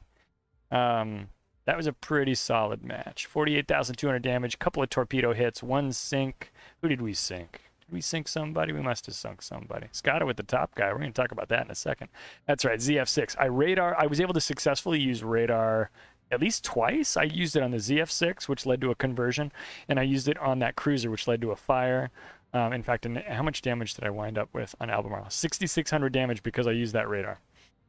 Because that was the only time I ever attacked that guy. So, pretty cool stuff. 5 defends, got an assisted cap and everything. Let's take a look at the top of the scoreboard here. Skada bringing it home as top guy. Fantastic work. That Donskoy, 2,000 base XP for both Donskoy and Skada. That is fantastic. Great play, obviously, by both of those guys. I know what Skada was doing. I'm not quite sure what Red Nightmare was doing, but congratulations to that rando. Powered by Rice, 25 airplanes brought down. The carrier spent some time you know, a little quality time with Charles Martel, and lost 25 planes as a result of it. I got 1,700 base. Me and Powered right there at 1,700. Between the three of us, we shot down 46 airplanes and sunk 6 ships. So yeah, Clan Wrecked showing up today. Great play for all of us. Fantastic work. Good deal. Yeah, luckily I landed those torpedoes. Otherwise, it would have been a pretty reasonable, you know, game. I do want to take a look at Pan-Euro destroyer torpedo damage at tier 8. So let me throw on a filter real quickly. Let's take a look at the Uland torpedoes. Uland torpedoes do the same amount of damage. So it looks like it's the same torpedoes off the Oland. It's the same speed, same distance, same damage. So that's exactly what you have on the Orkan, is the same torps from. Now these ones say 533 QR Mark IV, and these ones say 533 millimeter triple. I'm guessing that's actually the name of the launcher, because this is a quad launcher, 1, 2, 3, 4 torpedoes, and the Oland says it's a triple or whatever. They're both 533s, and again, the specs are the same, 12 kilometers, 80 knots, and the same amount of damage.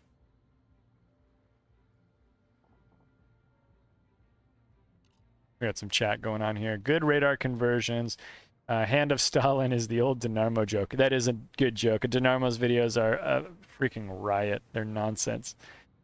I broke my aircraft destroyed damage twice in 2 days. 69 and 84. Wow, that's awesome. I have a 79 airplane kill battle. I think that's my best. So your 84 is pretty impressive. There's a video of it on YouTube. It's an Odin match in the Odin. Okay, let's talk tier 9. For talking tier 9, we have to talk ZF6, and ZF6 is not fully configured, but it's pretty. I like this camo. I kind of wish I could take this oh my gosh, the crew is on the deck? What? Holding rifles? I didn't notice that yesterday. It's got iron crosses on the turrets out back. So here's ZF6. Have you guys seen ZF6? It's pretty cool. I'm sure you've seen it in battle, but let's talk about it up close really quick. It's got a double barrel turret up front. It's got dual singles out back and another single hidden here in the middle. So that's going to give you 3 singles and a double for 5 guns, looking at 128 millimeters with 32 millimeters of HE pen. That is a maximum HE damage of 1450, which isn't particularly high, but with 5 guns shooting every 4 seconds, that's pretty slick. You're going to have a 6% fire chance. That's very German of it, which is medium to low. 11.9 kilometer range. Now I'm going to recall a captain. This is my Z52 captain, which is going to tweak some of those statistics. Now my gun range is 14.2 kilometers. All right, Thomas. Hey, thanks for joining us today. It's always fun to have you on stream, man. We'll catch you next time. We've got 128 millimeter guns, and we've got 14.2 kilometer range, 880 meters per second for the gun velocity, and 18-second rotation time for 180 degrees is about normal-ish to slightly slow. It's not too bad. So decent guns. And again, I'm just running my Z52 Captain.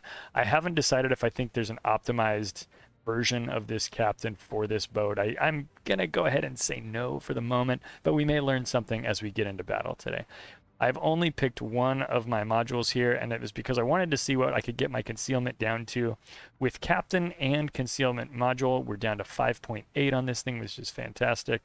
I'm gonna say thank you in chat to Thomas, because that was very nice of him to say. Thank you. That is super nice. So yeah, I think this is primarily going to be a gunboat. I've got 14.2 kilometer gun range, a fast reload of 4 seconds, and I've also got, but then the torpedoes are 8 kilometers, 75 knots. So it's very French in nature, and it makes sense because this was a boat that was built for the, or was being built by the French during the, as the Germans came in and occupied.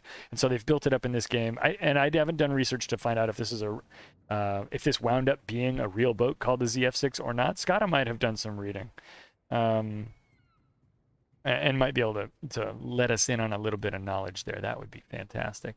So we've got main battery reload time And range, I think I'm going to go with reload time on this because I'm going to build it up as kind of a gun boy. So we'll throw 3 million credits at this. If we wind up making the wrong choice there, we can afford to fix that because I play too many premiums.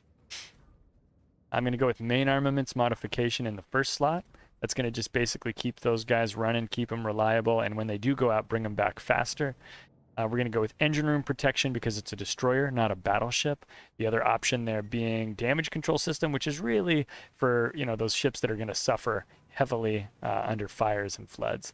Destroyers don't tend to get flooded, they tend to get destroyed, and so I'm not too worried about having the destroyers get, or this thing catch a flood. Whoops. Main battery mod here is going to increase traverse speed, which might be beneficial. 20.7 seconds now with our modification, or other modifications, that is. Aiming system modification is going to make the guns more accurate. If we take a look at their dispersion, 122 meters is not great for a destroyer. It's not the absolute best, but it's not the worst. That is out at the maximum range of 14.2, and I suspect we're going to run this boat a lot in that 12 to 13 kilometer range. Torpedo tubes mod is going to increase the speed of those torpedoes by 5%. I really want to click this because I think 75 knots plus 5% is, you know, 78, 79 knots. But I don't know that I'm really going to use those torps that often, and 75 knots is already plenty fast, especially at a range of 8 kilometers. AA defense boost, you know, the preparation time is not the most, I don't know, I'm not too worried about that as a concern for this boat. So I think I'm going to probably wind up going with the secondary stuff here. Doesn't matter because I don't have any secondaries. I think I'm going to go with aiming systems modification.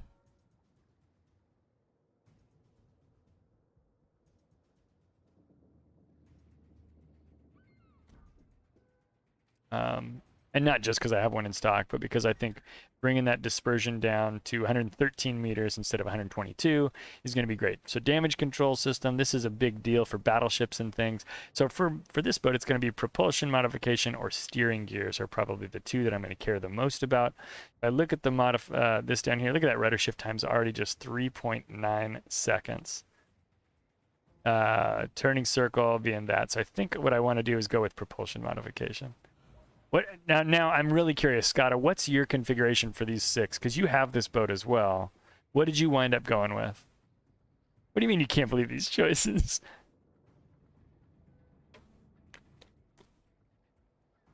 Oh, did you do exactly the same? I wondered how. I figured we wouldn't be too far off, but I was like, there's no way that I picked all the wrong stuff.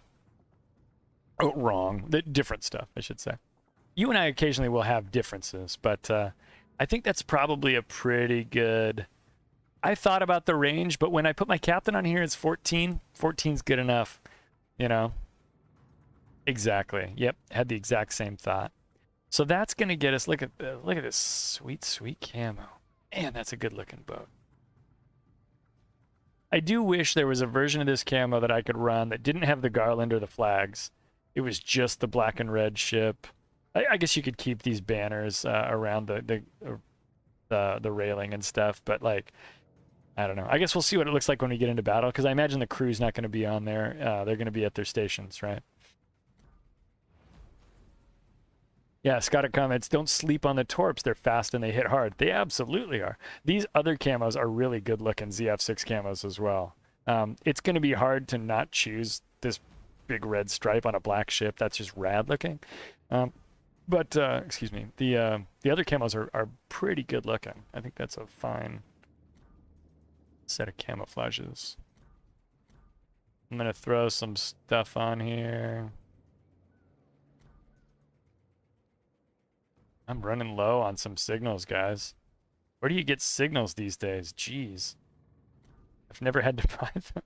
That's not true, actually. I used to buy signals, like in my early days of World of Warships, when there were fewer to choose from. We're going to do that.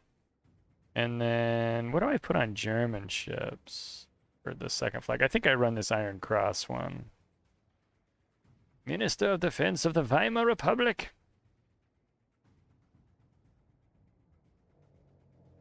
I want like a Volkswagen flag to put on here. That'd be cool.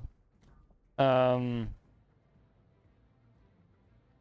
right, there it is. I think it's configured. Let me grab the division. Sorry, guys. I appreciate your patience. I hope that was entertaining. Oh, it wasn't. There was no patience. Drevix left. Oh, and you're bringing Schultze. What a dirtbag German division. Let's go. This is gonna be fun. I am excited about this. So we've got the Schultze, we've got the ZF6. This is my first battle in ZF6. The thing about this boat that I'm trying to not acknowledge, but I'm about to experience, is that it is slow. I think it's 37.5 knots. I did throw a flag on it, so it might be 38.5, 39 knots now, something like that. We'll see what we can achieve by way of a top speed here. We are in a tier 10 match, which is unsurprising. Dirtbag would have been like Z44. I'm not sure the Schultz is any good. It's just new. You're right. It is just new, and I think that's fair. Okay, so we got the guy. Oh, they do take the big flag banners off. Okay, that's good. I thought those would look weird in battle. If I could remove the garland as well, I probably would. I think it looks cool in port, but I think if I'm going into combat, I don't really want it on there. But we'll go with it. It's a good looking boat, guys. I am excited about this. It's interesting having this extra turret in the middle. I'm thinking that is a worthwhile thing, but you're not going to get it into play all that often. Here's my question is, can it turn all the way around? Now if I turn this way, nope, it turns back forward. So that gun cannot spin a full 360. That is an important thing to note. It's not going to change my behavior that much because I am not going to optimize my ship movements for that gun.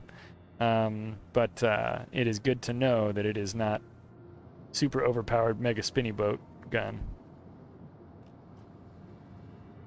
I do wish I had some more double turrets on this thing. 5 barrels will have to do. 3.5 second reload, no smoke, reload booster. You use this on a 3.5 second reload boat, and that means you're dropping down to like 1.8 second reload, which is pretty sweet. That's like almost Friesland territory after fully optimizing your Friesland. Schultze over there with the Iron Cross camo. That is the coolest looking German camo in the game.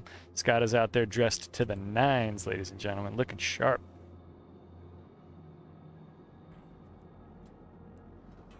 Looking sharp. 9!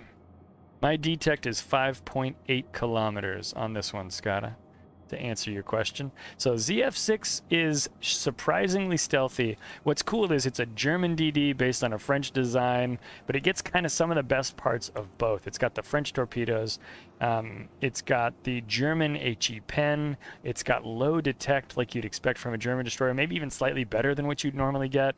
It's kind of good at all those things. It's got the reload booster from the French boats, and a turbo AA, which I think is kind of a French boat thing. I'd have to go think about my French destroyers again. And then it's got smoke. It's got everything except for a hull repair, which is really great. There's another ZF6, and that one is foolishly sending his guns out there. I'm going to come around this corner, and we're going to get an eye on that guy. I'm actually going to fill that smoke with torpedoes.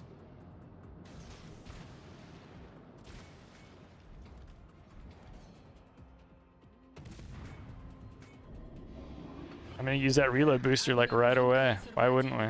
Oh, because he's going into smoke. Dang.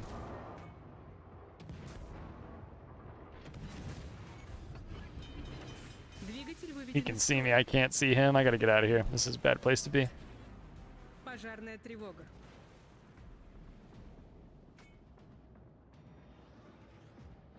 Torpedo reload is 81 seconds, so that's a minute 21. It could be a little faster, but I think that's fair. I don't think you're going to use them a lot. Like I've been saying, I don't think you're going to optimize for torpedoes, but with the speed they offer and the damage they're going to dish up, that situation I was just in was a good opportunity to put them out. Unfortunately, the Friesland decided to move along and drop his smoke next door, but it was worth doing.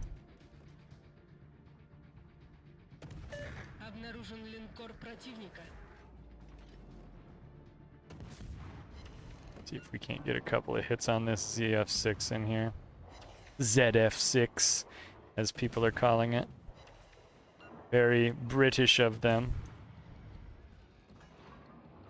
Обнаружен крейсер противника.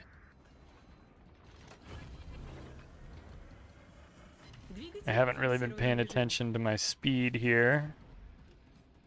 Oh, Scott is in kind of a hard way. They're definitely trying to heat him up. I don't know if he's going to escape. I am struggling to hit the ZF6 with his WASD hacks, and there's Scott gone down in the cap there, duking it out with 2 destroyers and an Albemarle.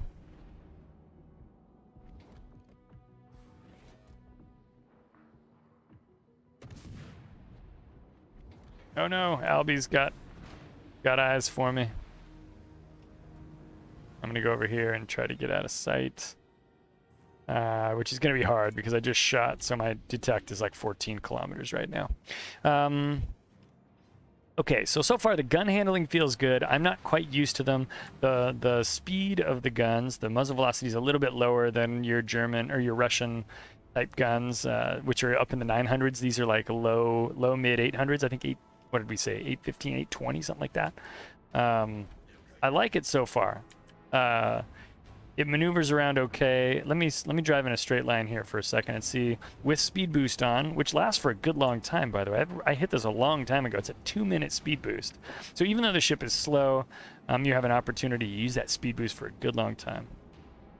Looks like we're hitting, we might break 40. No, we're gonna stop at 39.4 with boost on. So you can imagine without boost, it is not a very fast boat. No, I don't want to go into B. You are correct.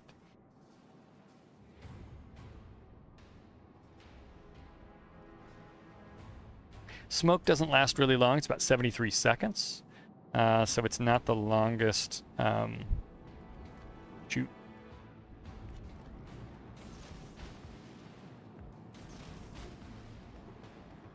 Friesland is also slow. Oh, well, hang on.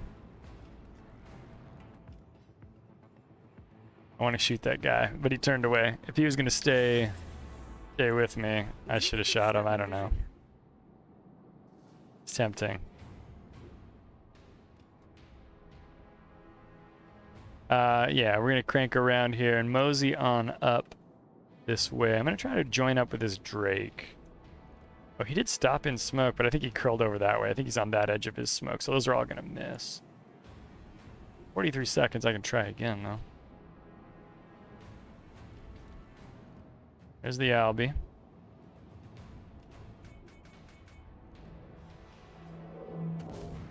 See if I get detected. I did.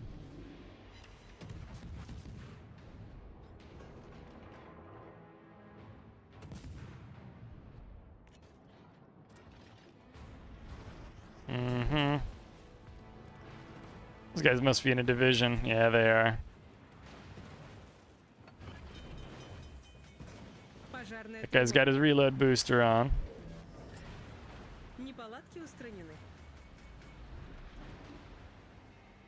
And he absolutely should. He's doing good work. Let's get my reload booster on.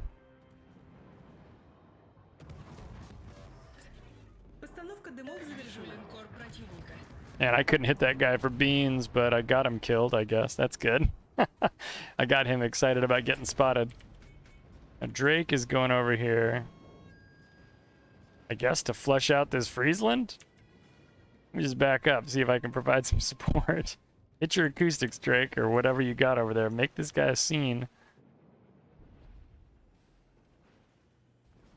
I need to be out of the smoke so I can see him.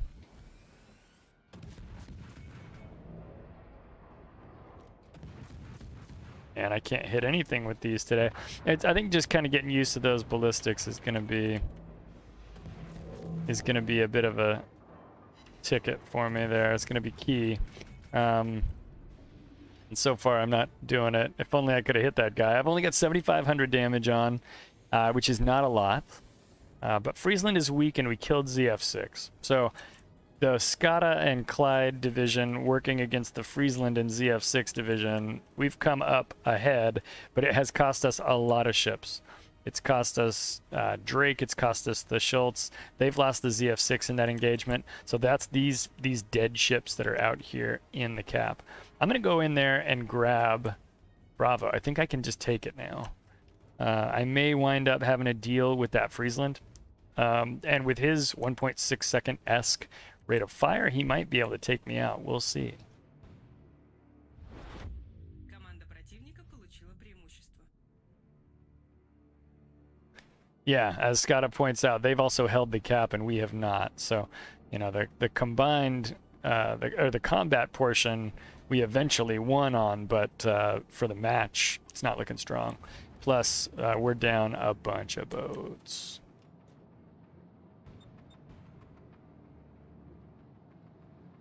I wish you the best of luck up there with that Summers. I'm not going to be able to hit him from here, unfortunately.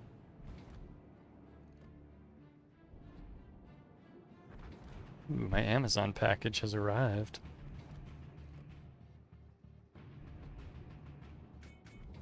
Thanks, Jeff Bezos. Вижу крейсер противника.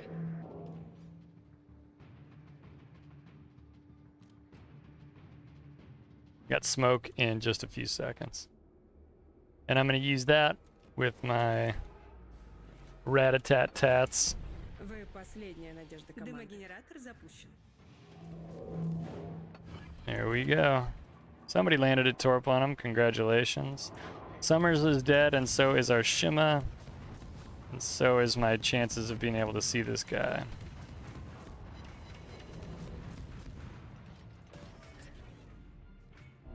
Постановка дымов завершена.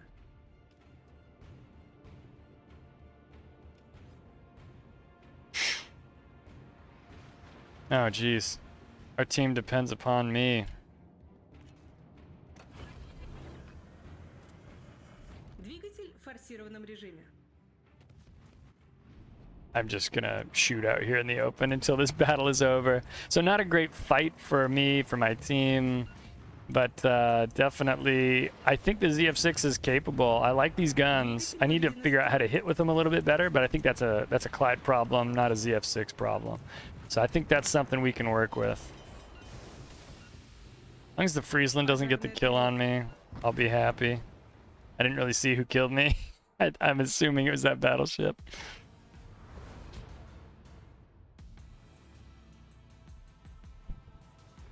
I got up to 18k there, which, given where I was 2 minutes before the battle ended, that's probably not too bad. And I should not be this high on the scoreboard. I did not play that well. We just struggled, and I think we lost a bunch of ships early on. Limited support around B. B's a tough cap in that map, because cruisers don't want to do it. Solo Warrior, chalk your confidence in me is higher than it ought to be. Hey, I'm going to grab that package off my porch. Just 1 second, guys. I'll be right back.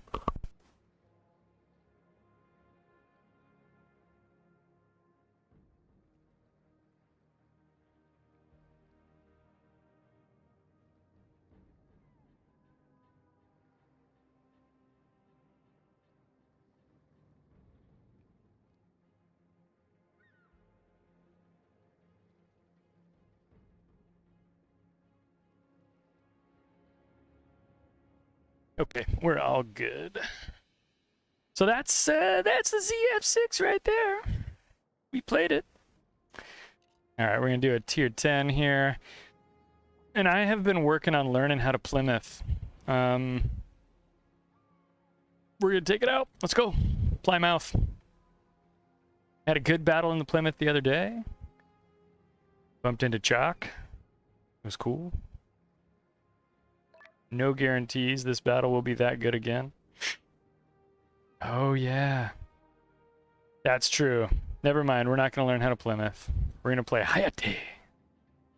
So, you guys who've been following the stream, I don't think I've bought a free XP ship since I started streaming. So, it has been a very long time. I had 2 million free XP probably in like February. And I thought about getting the Hittin. And I didn't. It doesn't have a great. People don't talk about the Hayate being overpowered or super capable or anything, but I think it's actually a pretty good boat for my play style. Now, I say for my play style because I don't think this is probably a great boat for literally every person. See, I just adjusted the camera there. Boop, boop, boop. That's a little better. I really like the Hayate's statistics and kind of like what it's all about. And it has this beautiful camo that I definitely splurged on, and maybe I shouldn't have. But so I decided that I went and I read the wiki page on the Hayate to kind of understand what its capabilities were, or Hayate, I don't know how to pronounce it. Hayate. I went and I read the wiki page for this boat, and I thought it was kind of a boat that would resonate with my play style. So let's talk about it a little bit. It's got the IJN 127mm guns. These guns are high fire chance at 9%, high-ish anyway. 21mm of pen, which at tier 10 isn't particularly high. You kind of want a little bit more of that to be fair, more than that to be fair. But if you can work on hitting the right... You want me to say it super American? Hi, Yodi! Hey guys, we got the hi Yachty! No, we're going to do our best to not be too much of a try-hard, but we'll go with Hayate, I think. Anyhow, it's got 3.5 second reload after configuring it all up. I've got my... what is this ship? I've got my Haragumo captain on board. And so, again, it's got some reload perks on there. But it's got the 127mm HE that you have on the IGN ships. One of the great thing about that HE is that it hits pretty good, but it does not always reload very fast, and the Hayate solves that problem. Mr. Zinak, welcome to the stream. We have not seen you in quite some time. Stranger, welcome. Always glad to have you, though. So this boat reloads twice as fast as most of the Japanese 127s. This is a fantastic little change to those guns, because now you're going to be able to shoot as often as you want to in like your Shiratsuyu or your other boats. Now you might think that there are Japanese guns that do have this kind of reload, and you're right, there are. But let me pull those guns up and we'll talk about what makes them different from the 127s. Now they have some cheater nonsense about them as well. Oh, I don't have the Akazuki right now because I reset that line, and I don't have the Haragumo or the Kirikaze either, the boats I wanted to go talk about. But if we go let's look at Akazuki. And we'll talk about its equipment. It has 100mm guns. And it has 30mm of pen. So there's some special stuff about the Akazuki's 100mm where they pen better than they should for their diameter, for their caliber. So the 100mm guns they have like a lighter shell or whatever, but they for whatever reason they made the math work out to where they pen 30 mils instead of 21. So these 100s that you'll see on the Akazuki and these other boats are special, and we shouldn't pretend that they're not as good as the 127s, because they are. And this guy has a 3-second reload, and that's before throwing a captain on there, any modules or anything. So we know we can do better than 3 seconds on Akazuki. And the same is true if you wander down here to Kirikaze. It's got 30mm pen, 100mm guns, 3-second reload. Again, before we do any of the upgrades and modifications. So Hayate doesn't have quite the pen that you'll experience on those other boats, and that is a weakness. But it's got the 127s, which are going to do pretty well. 2150 average damage there. I didn't actually look at not average, max damage on HE. I didn't actually look at the max damage on these other guys, but now I'm going to go do it real quick. Yeah, I hear you on the work front, man. But that said, I'm glad you carved out a couple of minutes on your Saturday to come hang out. That's cool. I guess I didn't have to go there. Maximum HE shell damage here is 1200, right? So that's less by a significant margin than what you'd see with Shimakaze's 127s, which are 2150. Now Shima has the 5.7 second reload. Hayate is able to cut that down to 3.5. That's kind of the special stuff that's happening with that. Anyhow, you can swap out your smoke for a torpedo reload booster, so it can be kind of like a tier 10 Shiratsuyu if you're interested in that. And, you know, with as often as we're facing radar ships at tier 10, I could see that being a choice that folks are going to make. For the moment, I'm going to keep the smoke in there and run it as a smoke Hayate, and we'll see how that goes. It's got dual turret guns out back. one dual turret gun up front, and then the 2 torp launchers in the middle. And if we zoom in, we can see these are 1, 2, 3, 4, 5 torps per launcher. So you can put out 10 torpedoes that go 74 knots, 12 kilometers, and they reload in about a little over 2 minutes. It's kind of almost Grozovoy reloads, which is very slow as well. If we go to Grozovoy, it's got 10-kilometer torps that are slower, so 2 kilometers shorter distance, 9 kilometers less speed, and then a similar 154.8 second reload time. Let me see if that gets better if I bring my captain over. Nope, it doesn't. So yeah, Grozovoy kind of similar on the torpedo front, but a little bit worse all around. You know, I had some of that thought. I was looking at Hayate and I thought, that's kind of like those German DDs with the dual turrets out back, right? And because the guns actually work, it's pretty cool. The other thing I noticed is that if you zoom in on these guns, with this paint job, first of all, they got a giant koi on them, but I thought this was like, I didn't realize these were fish on the barrels of the guns as well. So they're just launching koi puke at everybody, which I thought was pretty cool. Go back here to the back gun, it's kind of similar. This is the enamel camouflage. It is stupid overpriced. Please don't think that that's what you need. You don't need to buy this camo. I'm just really vain, and like, if there's a whale out there, that's like not me, but I'm like the next thing down, so I'm like a dolphin or something. I don't know. It's a really, really pretty camouflage. And they have this same camouflage for Hyuga as well, or at least a version of it. I don't know if it's exactly the same. I haven't looked at it in detail because I don't have that ship, but I'd buy that camo for Purgatory. Anyway, that is Hayate. So without further ado, let's take it into a battle. Let's see how it goes. Like the ZF6, this is a slow boat. 38.9 knots after doing everything I could possibly do to make it fast. 750-meter turn circle. I want to talk about that too. That is not great. Let's click on Khabarovsk. A known, very slow, bad turn circle. 760 on Kaba. It's just 10 meters better on Hayate. So she's not particularly maneuverable, right? If we go and we click on something like Shimakaze, it's 690. Let's take a look at Yuyang, 620. Kleber. Okay, Kleber is a joke at 740. But like, you know, Hayate is not the most maneuverable ship. It's on that upper half of the spectrum. So I wanted to throw that out as well. So this is not necessarily, well, I'll say it is not an endorsement to tell everybody, you know what, if you don't save up to that 2 million free XP and dump it on a Hayate, you're a fool. Because I think we may wind up with more free XP boats coming out here pretty soon. You know, Scotta thinks we're going to do coal for the French supercruiser. It could be coal, and they could stick with the free XP recipe and just make it a 2 million free XP boat. And if that's the case, I'm going to be starting to grind up my free XP again to get that boat. You know, if it winds up not being that, if it winds up being coal, that changes the equation. But all right, we're going to go out there in Fletcher and Hayate. Oh, don't get me wrong. You could be mad about it, right? If it was only 1 mil or 1.5 mil, that's still pretty expensive, but maybe it'd come out and be 1 million, but we'll see. Let's get out here and see if this boat can do anything.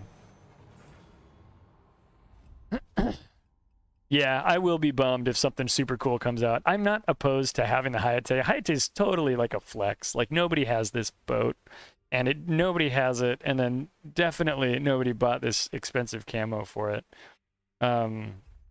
So it's definitely kind of like a World of Warships flex. It's a stupid ship. But, you know, honestly, I think the specs are interesting enough that I wanted to give it a try. Yeah. Okay, so we got a bunch of tier 8s in here. That's not bad. Limited tier 10s. I like that. We do have aircraft carriers. I don't like that. Enemy team has Buffalo. I think Wichita also has radar, so that's a couple of radar. Oh, and Salem as well. So there's plenty of opportunities for radar. I don't like fighting Frieslands, but at least they're slow like me. Shimakaze will outspot me. Z35 I can deal with, both on the spotting and gunning front, I think. I do wish this thing had a heal, but it does not. So here we go. Good looking tub. There's cool stuff on the deck too. That red deck that they have on all the Japanese boats looks extra cool against the black of this enamel camo as well. Yeah, Z35. Scott has thrown some comments about Z35. He says it's a feisty gunboat. Nobody really plays. High rate of fire, 7 barrels. I think. Yeah, I think so too. I think our detectability is pretty similar. I think with my smoke, I should be able to avoid them. We'll see what happens. We shall see.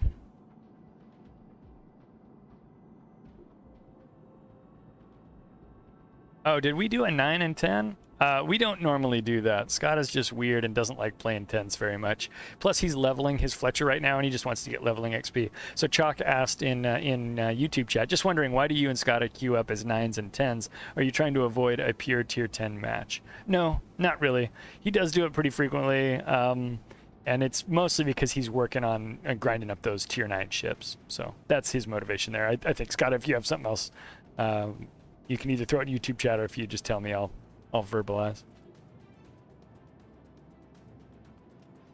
I guess, is that Lepanto's 9, isn't it? We took Lepanto out with Plymouth the other day, didn't we? Yeah, he's got ladders to climb. He wants to climb them. All right, I'm gonna... I don't really know where I want to go right now. I was talking to you guys instead of making a plan.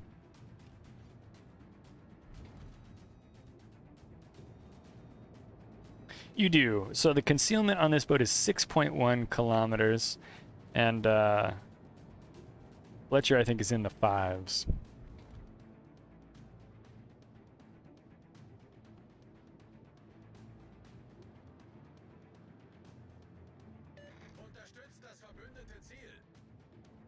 We got a strong team over at Delta. Our Charlie team is just me and Scotta. And so there's a real risk, of course, that we could find ourselves in a fight we can't win, or in a fair fight, which we can win, but at great cost. Oh, geez. Am I fast enough to dodge this torpedo? Scheisse. Okay, good. We did it. I don't really want to be in a lot of fair fights. Looks like Scotta sent his stuff to the left side. So I think I'll put one out here on the right, and then I'll just put one kind of over that away. 2.5 minutes to get my torps back. Boo. No thanks, folks. That's 150 seconds. Very, very long time. I'm going to try to stay out of sight for the moment.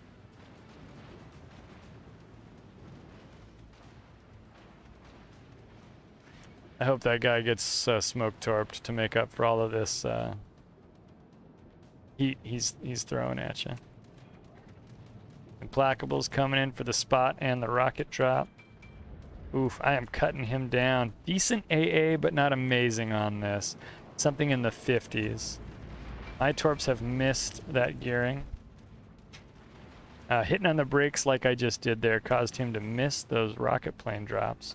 But his spotting is still causing me trouble because I was detected by the gearing. Gearing's making a few accurate looking shots now.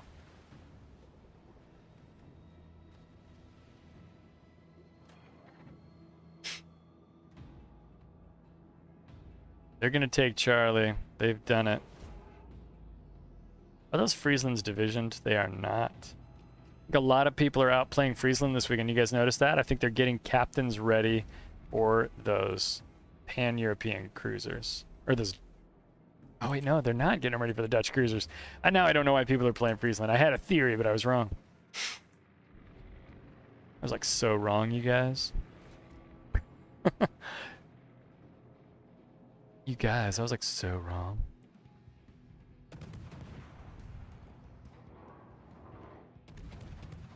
Can I gunboat a Salem? This seems like a bad idea.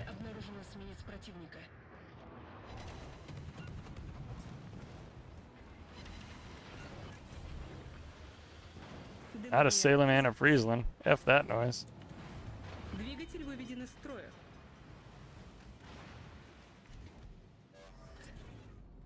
Salem's radar is 9 kilometers. That's why I felt confident using the smoke right there, as I knew I was right at 9, and I felt like if he tried to uh-oh, hang on. Okay, I'm fine. It's fine. It's fine. I thought maybe I could avoid being inside his radar range there. I had to waste a smoke and a speed boost to do that. That's 2 consumables that I consumed just so I could get out of that guy's trouble area. Команда противника получила преимущество. It's a good looking Cleveland camo.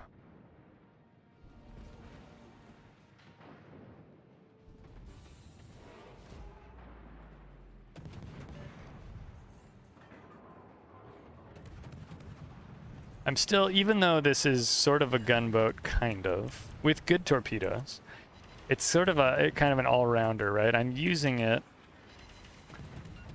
I find myself hesitant to use those guns because I feel like it's just Japanese, right? Like, I know I want to use the Japanese guns where appropriate, but I also like want to stay stealthy and sneaky and not give away my position. Look at all those torpedoes. Would you look at all them torps? Look at all them torpedoes. There's the Buffalo Boy. Buffalo Boy is the one who had me on radar, I'm guessing. We are down ships, kids. Not a fan of this.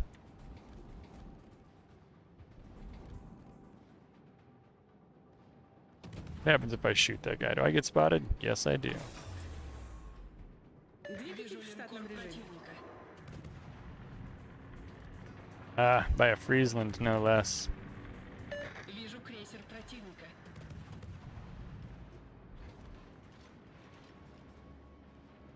What? Okay. I was like, why didn't I hit that guy? I was just waiting for the shells to land, I guess.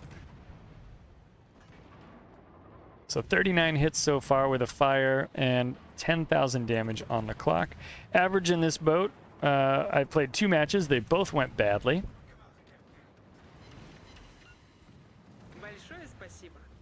And my average is about 26,000. So I have not yet had a really good match in the Hittin, but I am still trying to figure out how to play it. It just feels different than other ships. It's certainly different than another Japanese destroyer because it has a full complement of torpedoes and it has decent Japanese guns, right? They're not quite as fast as Kita guns, not quite as pennable as Kita guns, but our team is absolutely getting destroyed. This is sort of super dumb. Неполадки устранены.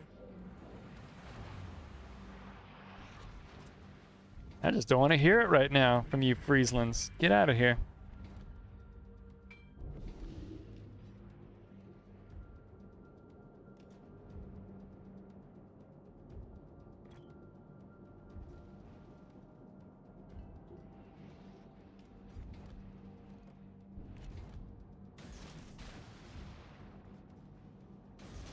Send some torpedoes down there to the Lenin. Actually, I don't know that it's been all bad. Doing okay. Вижу крейсер противника. Trying some new boats. We had ZF6 today. Welcome to the stream, Heavy. We're glad to have you. And we also had we got Hittin right here. We pulled the trigger. We did it. Lenin's gonna dodge all of my torps, I'm pretty sure. Well, hang on though. Wait a minute there, fellas. Установка дымов завершена. What do we have here? We have maybe a torpedo landing, but probably not.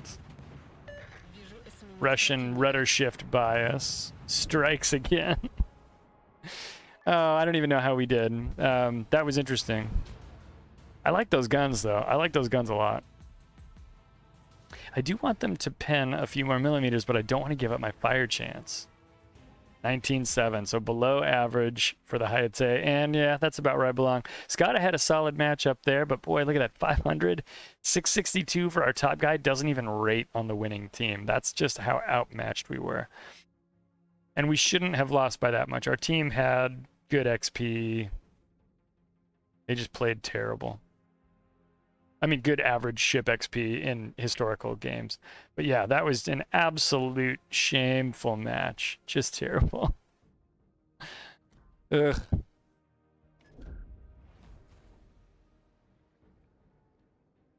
Hayate.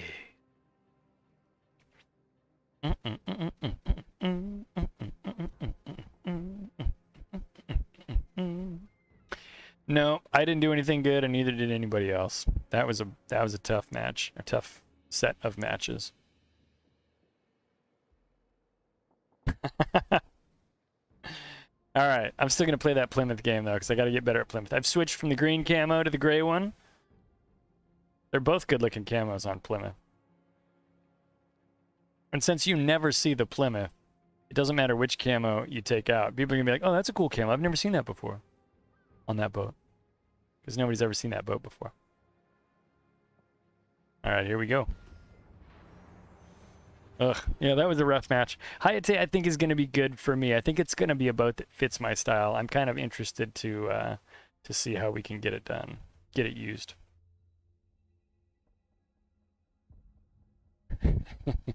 Yep. I was thinking the other day about calling this ship the Voyager or something, or like the Plymouth, the Starion, you know?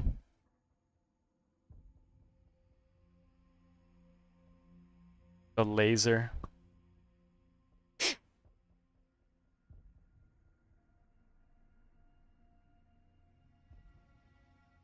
Yeah, Barracuda, that's even nautical in theme.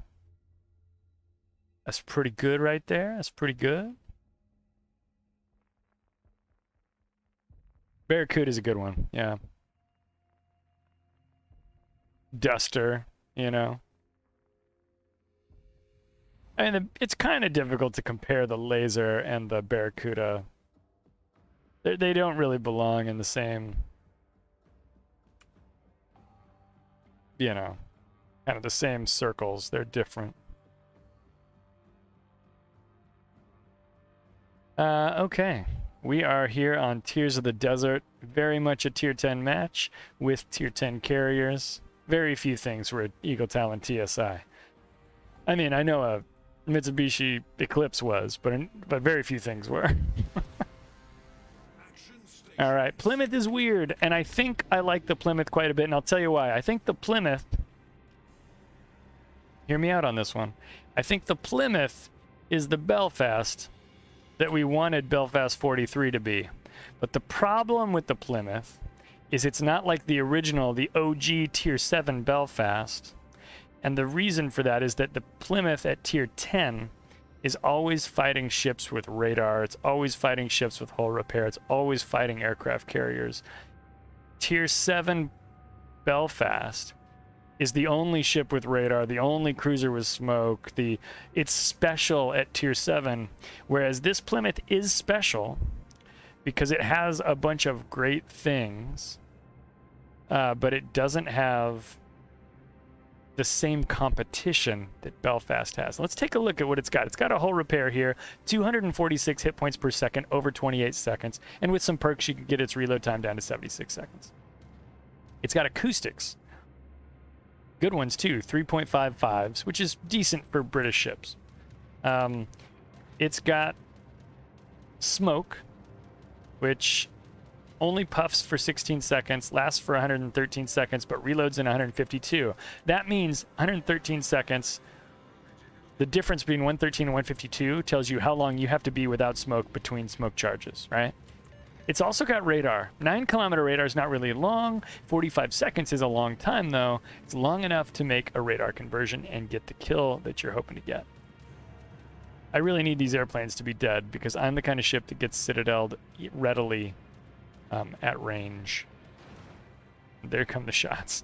So when I look at Plymouth, I go, that's a friggin' Belfast, dude. Like, that is a freaking Belfast. But it's at Tier 10, where all of the Belfast's tricks are a little bit less special. So I think the Plymouth, like the Belfast, and even at Tier 7, I want to say, and this is speaking as a person who doesn't have Belfast, but I've seen it played a lot. Back when it was new, all the way up till now, and certainly recently again in Ranked. It's a ship that requires a lot of skill.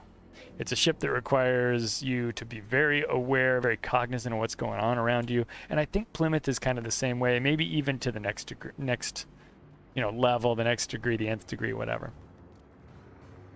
I don't know that man, that looks good in the sun, right? That's just a pretty ship. I don't know that I'm the guy who's going to come out here and make Plymouth great again or whatever. That's not really what I'm trying to do.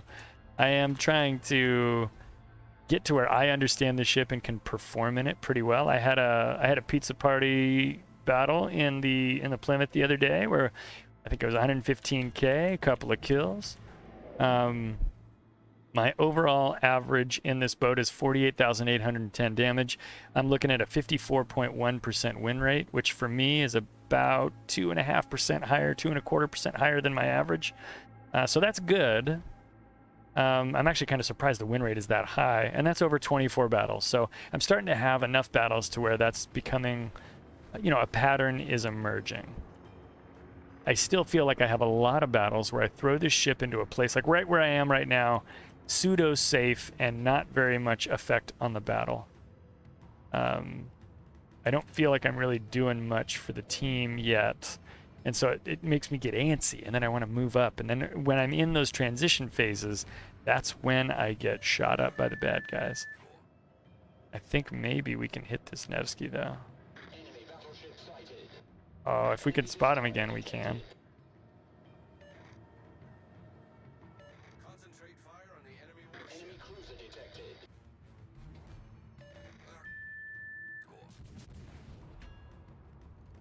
This thing has 4 turrets that have 4 barrels each, so I can chuck 16 of these AP shells out there. That was 8,000 damage to the Nevsky at 15 kilometers range where I could barely even see his mast. Right? This is the kind of stuff you can do with Plymouth if you get into the right position and you have great team spotting and so on. I did not lead him very well on that other salvo, but this one is going to work out, I think. And we just lost eyes on him. But if we got eyes, we can make stuff happen. Oh, I'm about to sneak out from behind my island. That was another 2,500 damage or so, 2,000 maybe. I love the idea of being able to slap that Nevsky. Oh, I didn't shoot fast enough. Oh, he's back. Because that's a radar ship that can threaten my Fletcher. It can threaten, my Atago, who's going to be operating within 15 kilometers because Atagos have short gun range, short-ish gun range for tier. I want to be able to really dish up damage on this ship. He is somebody who's going to keep me from being safe and keep my allies from being safe. Going to keep them from being able to accomplish the goals that we have set out for them in order to bring home this victory. So I want Nevsky to just continue to sit there, and I want me to continue to be unthreatened, unfazed, nonplussed. There's Cleveland. Cleveland's a great target for this guy too. So far, I haven't even had to smoke up, which is great. Cleveland is screaming. So it's kind of a weird boat. Like, this gameplay doesn't seem very exciting right now. I'm just like chilling by the beach, sipping tea, and I'm waiting for people to make themselves vulnerable to Plymouth fire.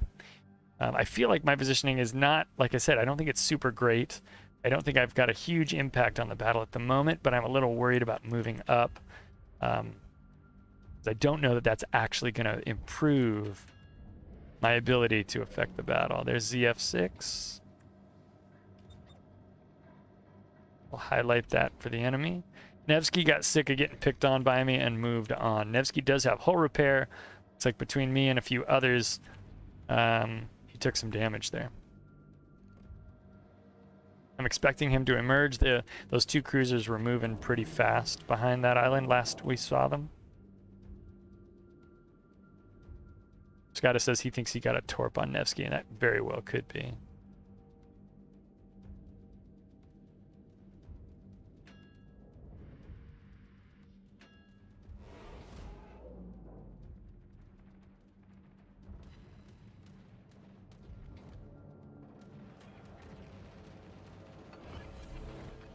Enemy destroyer. Smoke generator activated. Enemy cruiser sighted. Do not think I can... I'm backing up to block this outer ring, which does expose me a little bit to hostile fire. Not wild about that. Enemy cruiser sighted. But I don't want the enemy... Nevsky's coming to a stop there. I don't want the enemy to get all those points. They just took this outer ring from us. I'm not happy about it. Is Baltimore. Baltimore's on the inside. That's my new target. He is trapped between an island and me, a hard place. That is a mistake Baltimore has made. And will pay for it. Yeah, I didn't even get shots there. That's how bad of a mistake that was. Other people just absolutely deleted that guy. I'm over here. I'm going to scroll down to about 13.1. I'm going to bring over, and then, yeah, he's gone too. Where is Cleveland going? He is outside of those islands. Oh, he's way further out than that. That's a miss.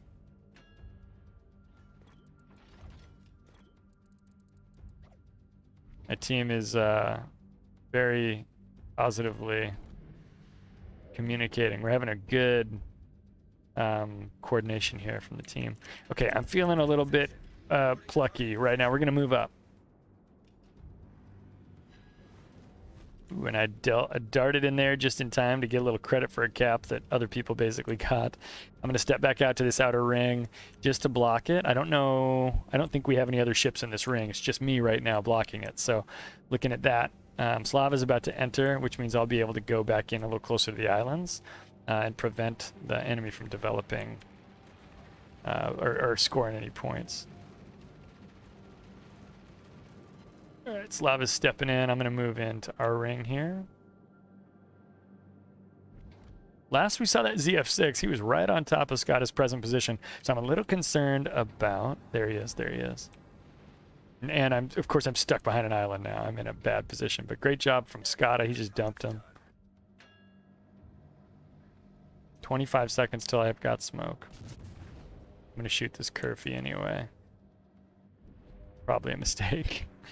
Should have waited for my smoke.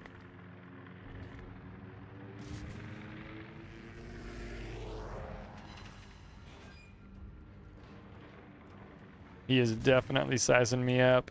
Looks like he's moving on to a different target. That's fine with me. Smoke generator activated. This Kurfürst is a fantastic target for the Plymouth. The Plymouth actually can do really good damage to super heavy battleships like the Kurfürst. These dudes with this big old tanky armor, if I can get my shots to actually land on the ship, we'll start to see some of the numbers come through, and we can talk about whether or not we think they're good enough. For now, I'm having a hard time hitting. I only have 39 hits, which is not a ton. The advantage here is number of shells and speed of fire. So I won't get huge numbers. I'm getting 512s, which actually feel a little bit low even for me, but I'm also hitting the wrong parts of the ship. I'm hitting the turrets and things. There's 1500. I've tactically beached there against the island. There's 2000 damage. They come in little 500 damage packs, right? And Midway has cleaned up on him. Only 22,000 damage on right now. I think this is one of those battles where we're going to be chasing damage as my team herds these ships into a place where I can't reach them.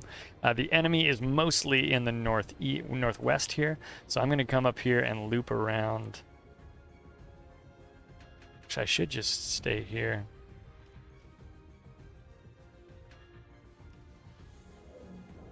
And wait for them to get spotted.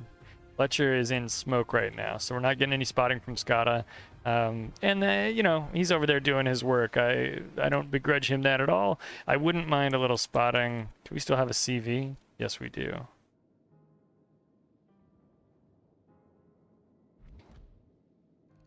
There's goalie.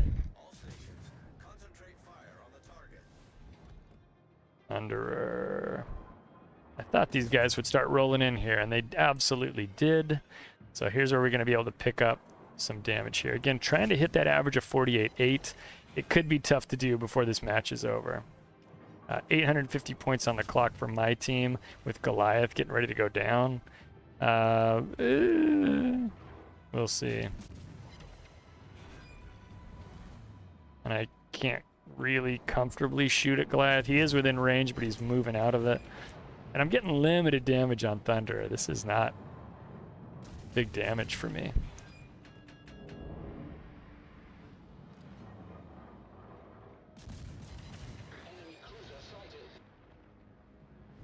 It's gonna be a hard ask to get to my average damage this match. Oh, that's definitely bad. He didn't go into reverse.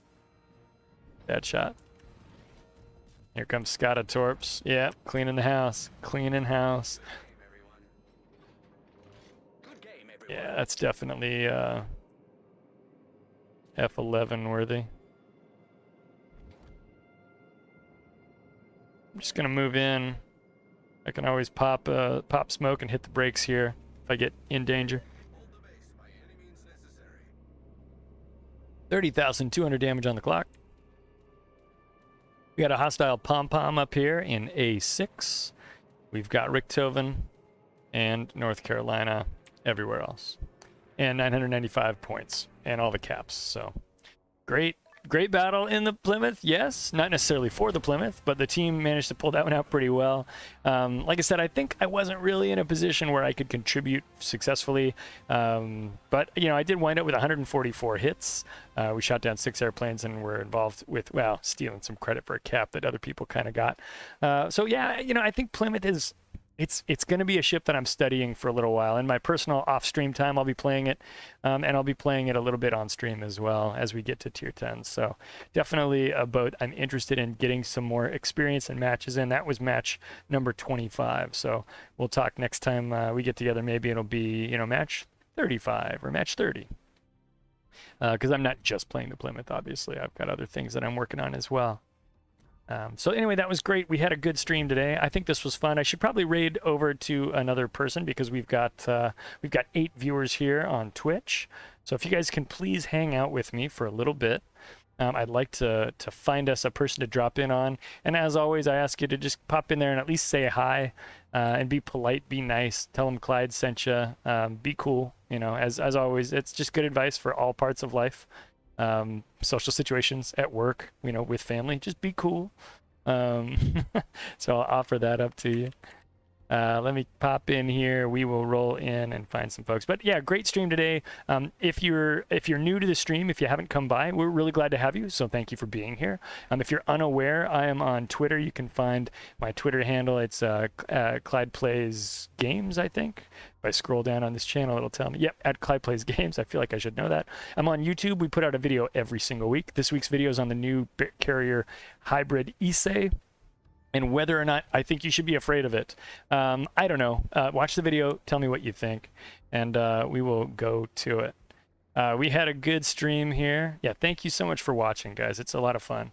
We're looking for some folks to raid, and we are going to look at somebody who has not tons of viewers. I like to raid over to small streamers like myself. You know, I think it's a great way to go. We got Clyde the Monkey. The other Clyde is up. He's kind of a crazy dude. He's kind of fun. Maybe we should, maybe we could raid him. But he usually has tons of viewers. He must be just getting started. We're going to raid Freaky Taco. We've raided this person before, I think.